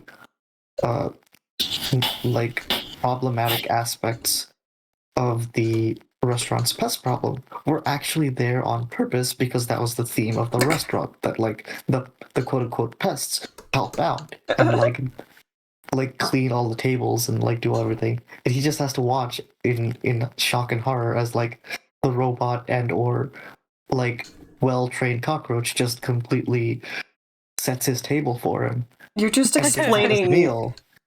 You're explaining the experience of Chef Skinner from Ratatouille. No, that's exactly what I was going for. Yeah, I was gonna say, like, this sounds like the Ratatouille 2 that never got made. Oh my god. Yeah, where it's like a cockroach waiter. Can the cockroach waiter be named Gregor? Oh. Sure, why not? But have any of you seen Spaceballs? Yes. Yeah. You know the scene where they're at the diner and like the chest burster comes out of that one guy and then starts singing "Hello, My Baby," and then like walks away. It's I like forgot about that. That's the vibe I wanted it to have, where like the cockroaches would both set the table and provide small little cockroach entertainment by giving you a little dance and jig, just to mock the very concept of a pest infested restaurant by making it so that it's on purpose. Just to increase Gordon Ramsay's blood pressure just a little. See, just to increase sales. just to raise the blood pressure of every like sanitation worker, just to mess with them. To make them feel unsafe. Oh my god, do you remember that episode of SpongeBob where they killed the health food inspector? That was so wild. He was evil. The nasty fatty. The fact that our favorite cartoon characters were ready to hide a body was my everything. I think my favorite episode of SpongeBob, though, was the one where Squidward feeds a pie to SpongeBob and it has a bomb. So he has to spend the whole day like trying to make it the best day ever for SpongeBob because it's his last day alive. Just me, you, and this giant wall you've erected between us. I love the cartoons we got to grow up with. Yeah, it was high quality stuff. I miss. I'm talking about SpongeBob now. SpongeBob. We're talking about the fact SpongeBob cried Squidward a sweater of tears and he killed him. Yeah, oh my god. I actually rewatched that episode semi-recently, and the delivery of when Mr. Krabs says the boy cries you a sweater of tears, and you kill him. What season is this? Season 1. Oh. Okay, I just watched season 1, so I don't remember that. I found what the error was. It turns out I accidentally had a halo effect on the layer that everything was clipping to. Amazing. Amazing. It was my fault. Oh, sorry, it was actually season 2. So, it was skill issue? Rude. Were you skill issuing at me, Noah? No. Skill issuing me. I was talking. The reason I mentioned you, Wong, was because you missed the part where I was going off about how Megatron has not lost a single fight in Prime. Except once. He lost one fight. To Bumblebee, right? Nope. He lost. He lost to Bumblebee, but that wasn't a fight. He got stabbed in the back. Okay, so The only fight Megatron lost in Transformers Prime was when Prime came back in beefcake mode and yeeted him into the power core of his tower. It just say beefcake mode. Yeah. Well, I think it's the one where he comes back with a jetpack and a minigun. Yeah. That's why he's beefcake mode. Oh my god. That, and also because he turns from standard the long nose truck to a literal military transport vehicle. I don't think I ever saw his vehicle mode after that. He transforms into vehicle mode one time only to go into a mine and excavate the mine, because he's apparently some kind of military excavation vehicle. But they never care about that, because when you have a jetpack, why bother turning into a truck? True. Disguise. Well, yeah, but at that point, at that point, Megatron already blew up Jasper, Nevada, so everyone kind of knew. We already knew. Oh, okay. Oh no, You posted the pea soup clip. Thank you so much. That brings back memories. What? Oh, pea soup. I'm gonna go sleep for a bit. Yeah, you sound really sick right now, Wong. I hope you feel better. I know it's actually funny how different I sound right now. Mm-hmm. Please take care. All right. I sound like I smoke 50 packs a day. Real. Hey, you knock that off. You can't make me. No, your body will make you. Oh, it will. Right. Okay. How good the animation in The Rescuers Down Under was. That bird? Oh my god, Joanna. Oh yeah, Joanna the Goanna. Mm-hmm. Joanna is my favorite villain. These are not Joanna eggs!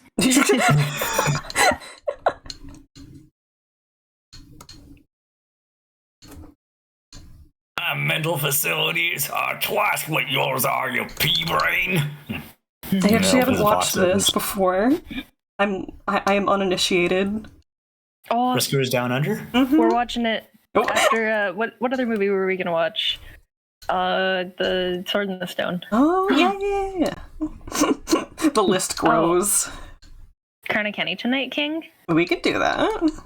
Yay! The Rescuers Down Under is kind of weird in that it's a sequel to an older Disney movie that, one, got a theatrical release, and two, is actually better than the original one. Oh, that is rare. The original was good. The original was good, but Rescuers Down Under was great. Yeah, they outdid themselves with all the graphics. I still remember the beginning where it feels like your heart's racing as it's going towards the fucking house. Oh god, the house! No, we're gonna crash into it. Stop. Yeah, usually Disney sequels are hot garbage. Yeah, but that one was definitely. I like The Lion King too. I said usually. Good. There are room for exceptions. So, what's your favorite Disney death? Favorite Disney death? That was a weird turn. Well, I mean, in Rescuers Down Under, the guy No, DreamWorks. I'm gonna have to go with Frollo. I was thinking it. I was thinking. Yeah. Frollo's death was peak, but I also very much enjoyed Clayton's death. Okay. Who? Clayton from Tarzan. Oh yeah, it was Clayton straight up got That was hanged. scary. That's They literally Was showed him getting Osmosis hanged. Jones Disney? Osmosis Jones, kind of? where the guy got incinerated in alcohol. Yeah. Yeah. Thrax, rip. That was back when yeah. Disney was kind of cool. Wasn't Thrax? Wait, wasn't the villain literally just Anthrax? Yeah. Yeah. Yep, anthrax virus. He was damn Wonderful. fine too. Oh my. Yeah. What? You're You're right, all but thinking you it. don't have to say. Wait, what? Don't worry about it, Noah. Warner Brothers. Okay. See, I keep Warner thinking Brothers movies always that been aren't cool. Disney. Like, I liked when the shark died in Shark Tale when he, like, that was on screen. I couldn't believe it. Oh my Like, God. when Yeah. his dead body's, like, right there. I was like, Christ. Well, if we're like extending like our definition of Disney movies, Rasputin from Anastasia, like, Yes, I love definitely that guy. Disney. also pretty His song was fucking hardcore.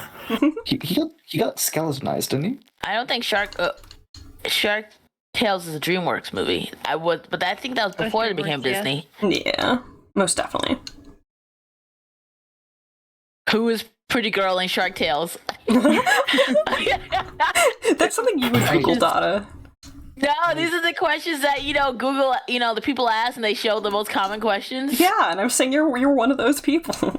I already know who she was. Okay, that's Angela Jolie. Okay, Yeah. Yeah, That's there's a lot fair. of famous people like Renee Zellweger and like yeah. Robert De Niro and Martin Scorsese. Weren't the jellyfish someone important too? I think they were like Cheech and Chong or something. jellyfish. Who were the jellyfish? Ernie and Bernie, two Jamaican jellyfish in Sykes and Forster, but who played them? Yeah, that was just their character names. So, since we mentioned sequels that are better than the original, Oh, Renee Zellweger was Angie. Oh, okay. Continue. I'm sorry. we were mentioning sequels that are better than the original. How do we feel about like the trilogy movies, like Lord of the Rings or Star Wars? Though, like OG Star Wars, that is. Would you count like their middle movies as like the superior ones, or what?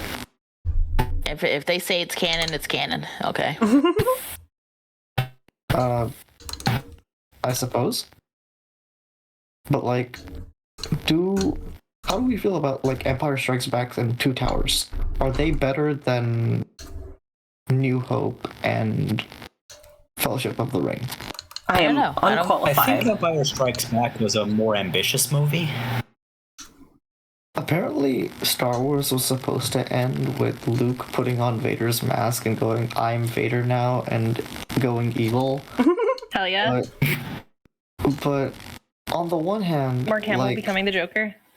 oh god, the John Clerk. Yes. Apparently, there's like a whole thing, like a whole site where people just post things called like Joker quotes or something. And Sounds great. it's not like actual Joker quotes. It's just like people putting like Things that would be funny if dialogue. he said. Dialogue and like with the like any of those, like the poster, like arbitrary things like relax liberals. It's called dark humor. It's like one of those posts where they just put Joker over it and like put a random bit of dialogue and it's supposed to be funny or some shit. The worse it is, the funnier it is. Yeah. What? Okay, we were talking about New Hope. Luke becoming Vader. There was something I was gonna say about that, but I've lost the track. Yeah, well, Somebody- like they hit shuffle on me, bro. well, you were bringing up like whether or not like the middle entry in like a trilogy is like Yes, I remember Kung Fu why Panda 2. oh I like that one too. I like the part where I like it. Not okay. I guess that was 3, but like the bit in Kung Fu Panda 3 where Po comes back from the spirit realm, and Shifu's just like, yeah, of course he gave you the fucking. Of course he gave you that stick in the spirit realm. Of course you've mastered It's like, oh my god. Cure Shifu. And the bit where Shifu's trying to train Po in mastering inner peace, and he's like, the day you became Dragon Warrior was the worst day of my life. Oh my god. Bar none. Literally nothing ever came close to that. Like, that was like... Yeah, he just keeps going on. I wanted... I was ready to end it all right there, bro. Shifu, and every time Po achieves a new level, Shifu's just like, I'm gonna do it this time for real, bro. Oh my god. I found out recently that peacocks, when they have like that huge train, like the male peacocks with the huge feathers, those are only for part of the year. Most of the time they don't have the huge train of feathers. They only have that during mating season. Yeah, it's only to get bitches. Yeah, so the entirety of Kung Fu Panda 2, Shen was just like frustrated, I guess. He's an incel, bro. Yeah. Oh my god. I just realized. Bro, yeah, cause I eat the feathers that explains after. a lot, actually. He's the one. DreamWorks has a thing where the second movie is better than the first, like Shrek 2 and like Kung Fu Panda 2. I think that there was another example that's escaping me right now. In my chat, Ace says, yeah, because I eat the feathers after. Real. Bro, Shen developed a way to defeat Kung Fu only because his like, not because of like the whole, fireworks and bullshit. It's because someone he liked ended up choosing the guy with better Kung Fu. So he's like, you know what, I'm just gonna end Kung Fu altogether. No more Kung Nobody Fu. gets Kung Fu. You're killing me. Nah, he's killing Kung Fu. Mm-hmm. Maybe I am Kung Fu. You can't prove I'm not. I like when he showed up with the cannon and was like, it's your parting gift. Part of you here, part of you there, part of you standing in the wall. I was like, Christ. I mean, I like very the goat lady much... in that too. Yes, the goat lady's based as fuck. She was so I need to funny. stop cursing like this. God. Yeah, give me money. What? Are you the swear jar? Yeah. Imagine you just like opening your mouth like what do you call like one of the trash cans where you step on the lever? Nah, we're just like every time I gotta put a drachma.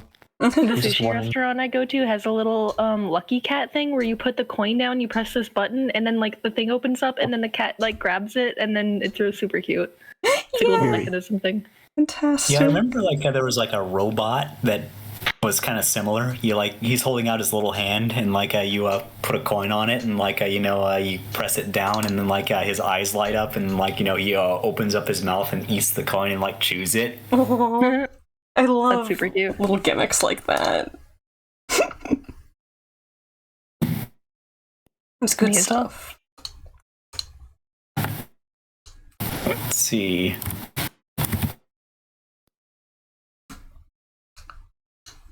Heck, I gotta like clean my house. Have my family over for Catan tomorrow. Getting the gang back together.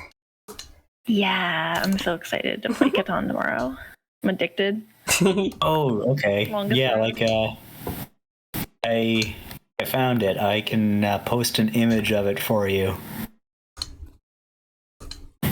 Show me. Okay. Two.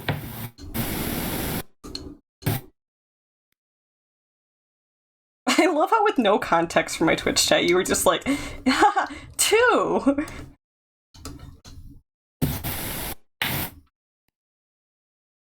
That's how it should be. Yeah, you put like a little coin in like his little robot hand, and then he eats it.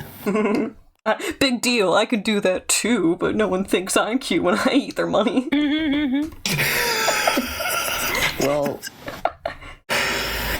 the trick is to make one of them. Little animatronic otters that eat your money. And just to surprise, it's not an animatronic otter. It is in fact a giant otter suit that you are inside so that you can eat the money. It's like when Invader Zim wore like a whole Santa mech. Oh god. Give you flashbacks to the horrors. Oh. I vaguely remember it. Invader Zim holds like a very it almost felt like a fugue state of existence. I can't. It feels like a shared fever dream we all had. I saw a clip recently that was super funny, and it was Dib and Zim, and they were yelling at each other from across the street, and the animators forgot to put in like the cars going back and forth, so they're just yelling at each other for no reason. It's like they just kept it in. They were like, sure. I don't believe that they actually like forgot. I think they just sort of ran out of budget and were like, nope, just send it as is. Yeah. Budget isn't. They were like, this is actually fine. This is better even. Yeah. Look, man, the more deranged we can make Dib seem, the better.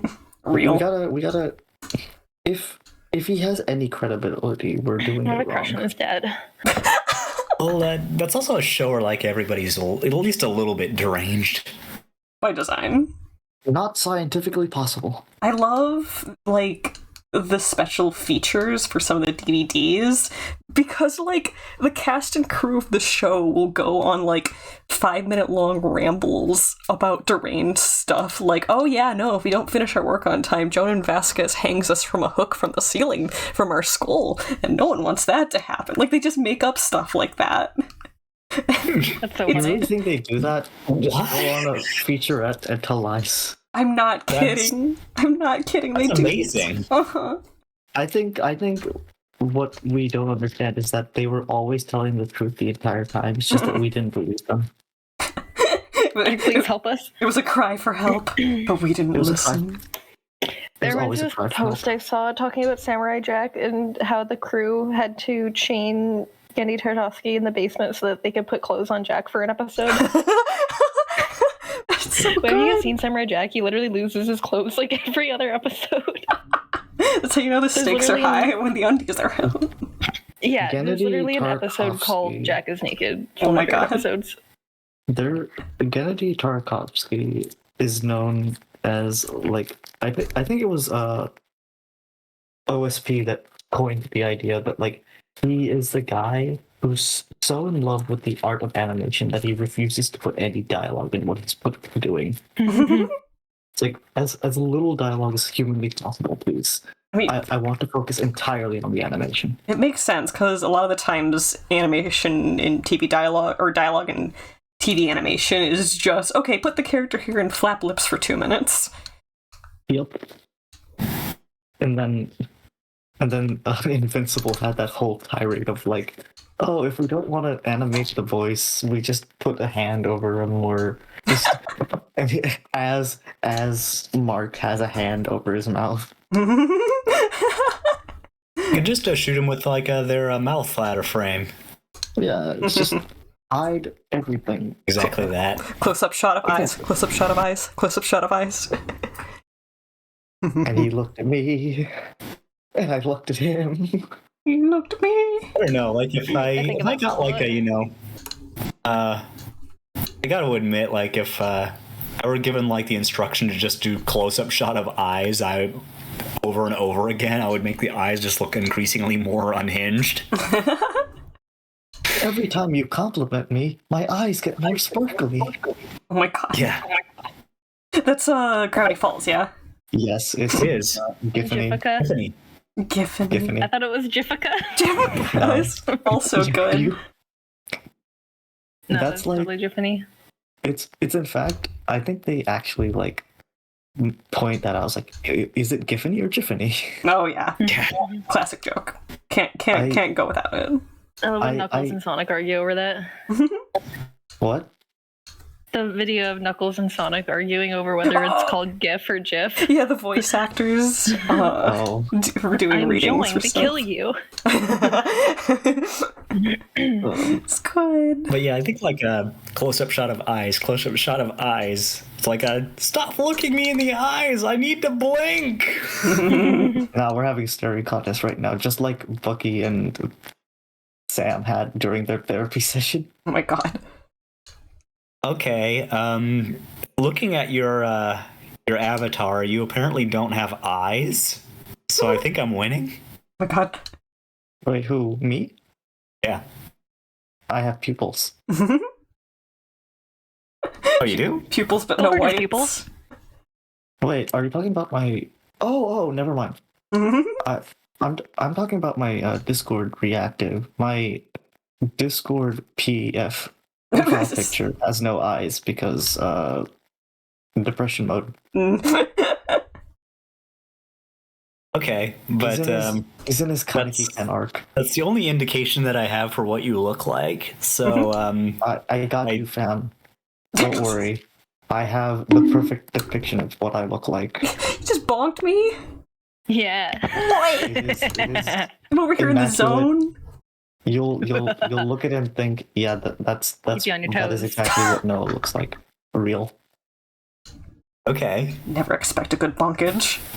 Ever. Behold, Sorry about that. my true I'll form. apologize. Guest VC2.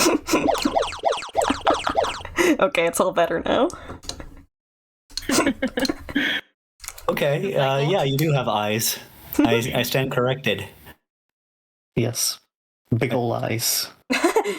Thinking about the Flying Dutchman. No, Mr. Krabs says it. Right? Yeah, it's don't No, look it is at me with Dutchman. the big ol' eyes. Yeah, it's Stop Dutchman. staring at me with them big ol' eyes. Okay. Okay, so if you are nearsighted, if you pull your glasses away from your face, it makes your eyes look smaller. And so I'll say that quote and then I'll like pull my glasses away while someone's looking through them at my eyes and I'll be like, Amazing. it's one of my favorite bits to do. Were you nearsighted or farsighted? Nearsighted. So your eyes get bigger when you take off your glasses, or the smaller? No, smaller. Ah, okay. The way that I If you're remember it farsighted, they is the type of sighted you are is what you see best. Yeah. Yeah. And then it's like whatever your glasses are doing is like what it's trying to fix. So nearsighted makes things look far away in the glasses. Vice versa. Yeah. Swag. Okay. Did you say swag? I think I get it. Yeah. You're nearsighted because your eyes are too big, so you need glasses to shrink them. Every anime character confirmed. Pretty Tell much. children that if they ask about your glasses. Oh my god, my eyes are too big. They need to be shrunk, or else. They need to shrink my eyes. My We eyes need to are come up with new ovals. lies. It's new always lies to tell children. It's always morally correct to lie to children a little. Just for fun. Milk does come from brown cows. You mean chocolate? Chocolate milk. Damn it. Milkshakes. That reminds me of Milkshakes are made by spinning the my cow. dad would always tell me stuff that was patently false, and so I was never really quite sure when he was messing with me or when he wasn't. So I remember getting McDonald's French fries, and I didn't really understand what they were at the time. So hey Dad, what's the filling in the French fries made out of? And just oh, they're fried potato. And just oh yeah, right, Dad, what are they really? They're Just expect the lies. French. That's why they call them French fries. Oh my the God. outside is the fry, and the inside is the French.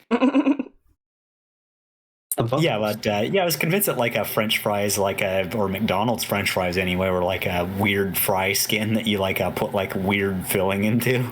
I mean, are they not kinda? I mean, if you consider potatoes as weird, they are weird fillings.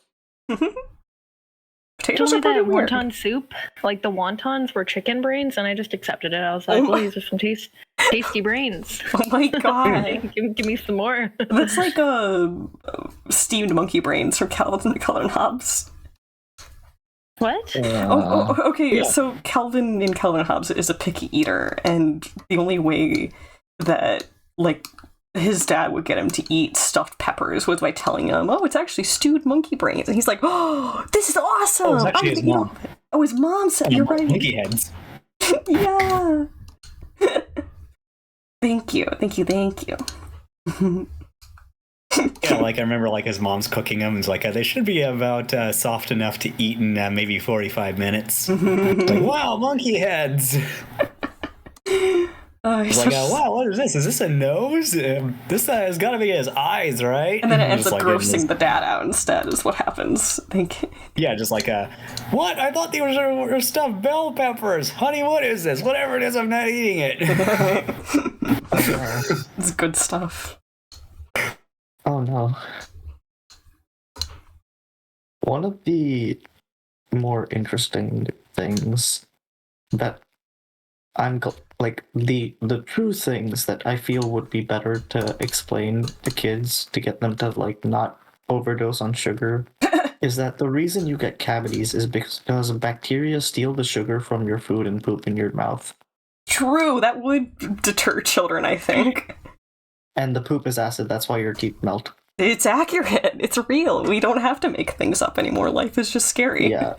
Yeah, the reason you get cavities is because bacteria are pooping in your mouth because they steal your sugar. Mm-hmm.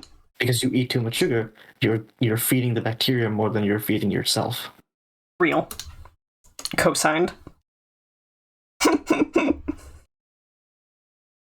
And I learned this from actual like microbiome class, but like there was a manga that I spent all of 2 seconds reading because it just didn't click with me.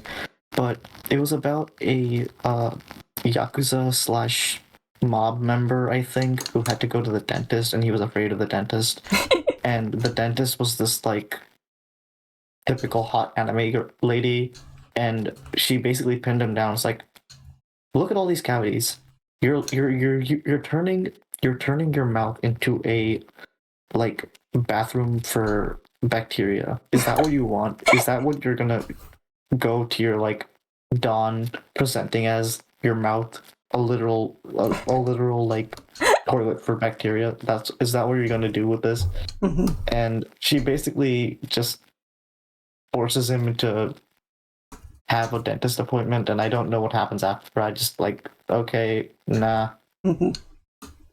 I thought you were gonna say that she tells him, "You're turning 40."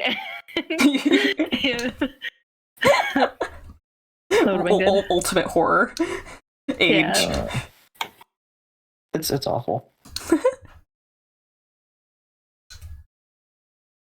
There's no good references for like rafters.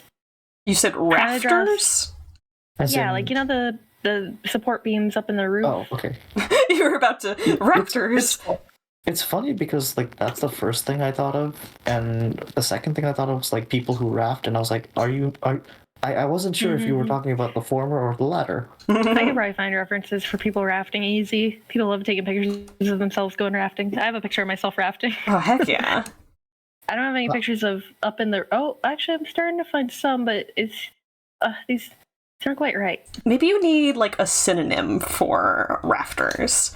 I literally typed in assassin in rafters, and I got, like, a few things, but...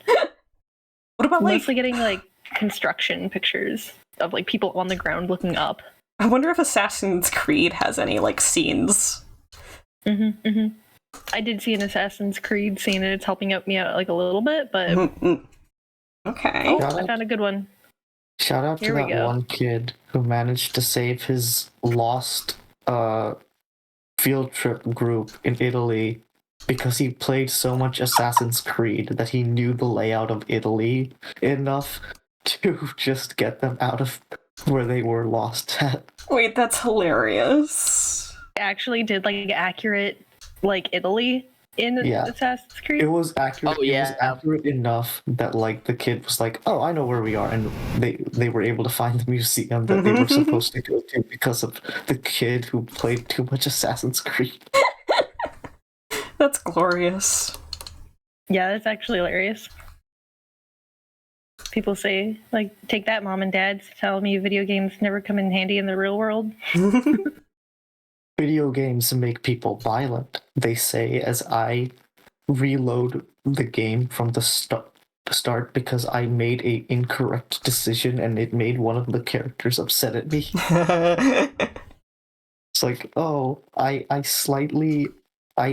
heard the small orphan child be a little sad. Never mind, I'm reloading the save. I'm not buying my expensive armor. I am giving this orphan all of my money. See, it's not the video games that make people violent. It's playing video games with other people that makes it's really funny because it's not the violent video games that make people violent. It's the party video games. It's all like you could play all the GTA you want and still be entirely fine. The moment we start Mario Party, you become a sociopath. Friendship is over. It's the scene where like it's the Homelander loses his shit scene. Boots up Mario Party once. Homelander iconic break scene.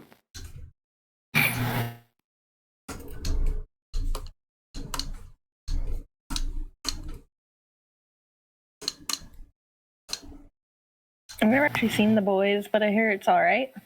The Boys is a good show, but I hate the concept. Yeah. The Boys would be so up my alley if I weren't super sensitive to violence and gore in media. So I'm very sad that I am not able to experience it. Yeah. That's fair. Yeah. You can hear about it from other people. Yeah, I'm too soft for it. That's valid, man. There's one Tumblr post that's been going around that makes me sad, which is the post isn't about me, but it's very tangentially like, oh yeah, that could be me. Where it's someone critiquing how people can't experience anything that challenges them in media anymore, or else they flip their, shiz. And I'm just like, oh no. No, I promise. I'm not living in an echo chamber on purpose, I swear. I don't know, I feel like not being able to handle like gore and stuff is pretty acceptable. Yeah. Like, is it a lot of my homies don't like the horror movies. I'm like, Maddie, watch horror movies with me. They're like, no, too spooky. And I'm like, fuck. I am willing to try things, but if it's not up my alley, I basically go, maybe not. So there's unwillingness to try things, and then there's knowing what your limits are. Those aren't really the same thing. Well, that's what I mean. Like, I don't know what my limits are. So I'll be like, this should be fine, and then I'll be like, I regret this. I can't back out anymore. They locked the door. Help! Oh no! But then I just won't do it again, so it's fine. I say until I do it again by mistake. Womp womp. I will not try the fire soup. I say, taking a sip of the ice soup. To the same effect.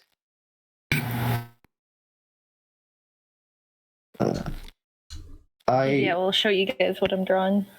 My gripe with The Boys is just that I'm sick of the like, what if Superman but evil trope? Because like, like we get it in like more realistic natures. These paragons of virtue would actually be the worst, but like that's the whole point, is that they're paragons of virtue, and that's why we like them. Well, I don't think that's exactly what The Boys is going for. I think something closer might be like, what if the Avengers were real, but also owned by the Disney Corporation? You mean like how it's actually is? You mean how Marvel is owned by Disney? But then you literalize the superheroes as real, and suddenly their acts are egregious and tied to money, and it's a whole socio-political economic thing. Yeah, exactly. Yeah, I thought that the whole thing spawned from people saying, like, hey, does anybody care about the massive damage that they're doing to the city? Like, is anybody held responsible for this? Okay, so it's funny because there is an in-universe, like, government organization known as Damage Control that specializes in the fact that they're basically like superhero insurance in the Marvel universe, where it's like, yeah, we are almost certain that the supervillains are gonna destroy your city. So when they do that, just bring us in, and that's like partially the impetus of the first Spider-Man movie, which annoys me to no end because all the Spider-Man movies in the Marvel Cinematic Universe are caused by people just being stupid. Okay, real quick, I'm gonna deafen up and send my raid out so I can end stream. Oh. Okay. Yeah. Bye, everyone. Okay, I'll pop back in a moment. But you guys, pointing at chat, you. I've decided we are going to raid Azura Morose, who is also doing art right now. Looks like she's doing fan art. Azura is a character designer and artist who has a pretty good vibe. You. Picking up and shaking you. You. But yeah. For those of you who have been around before, y'all know what the drill is. Be good to streamer. Be good to each other, and most importantly, be good to yourselves as well, okay? Take care of yourself. Be kind, not just others, but yourself as well. And perhaps I will catch you around sometime. Okay, ta-ta now.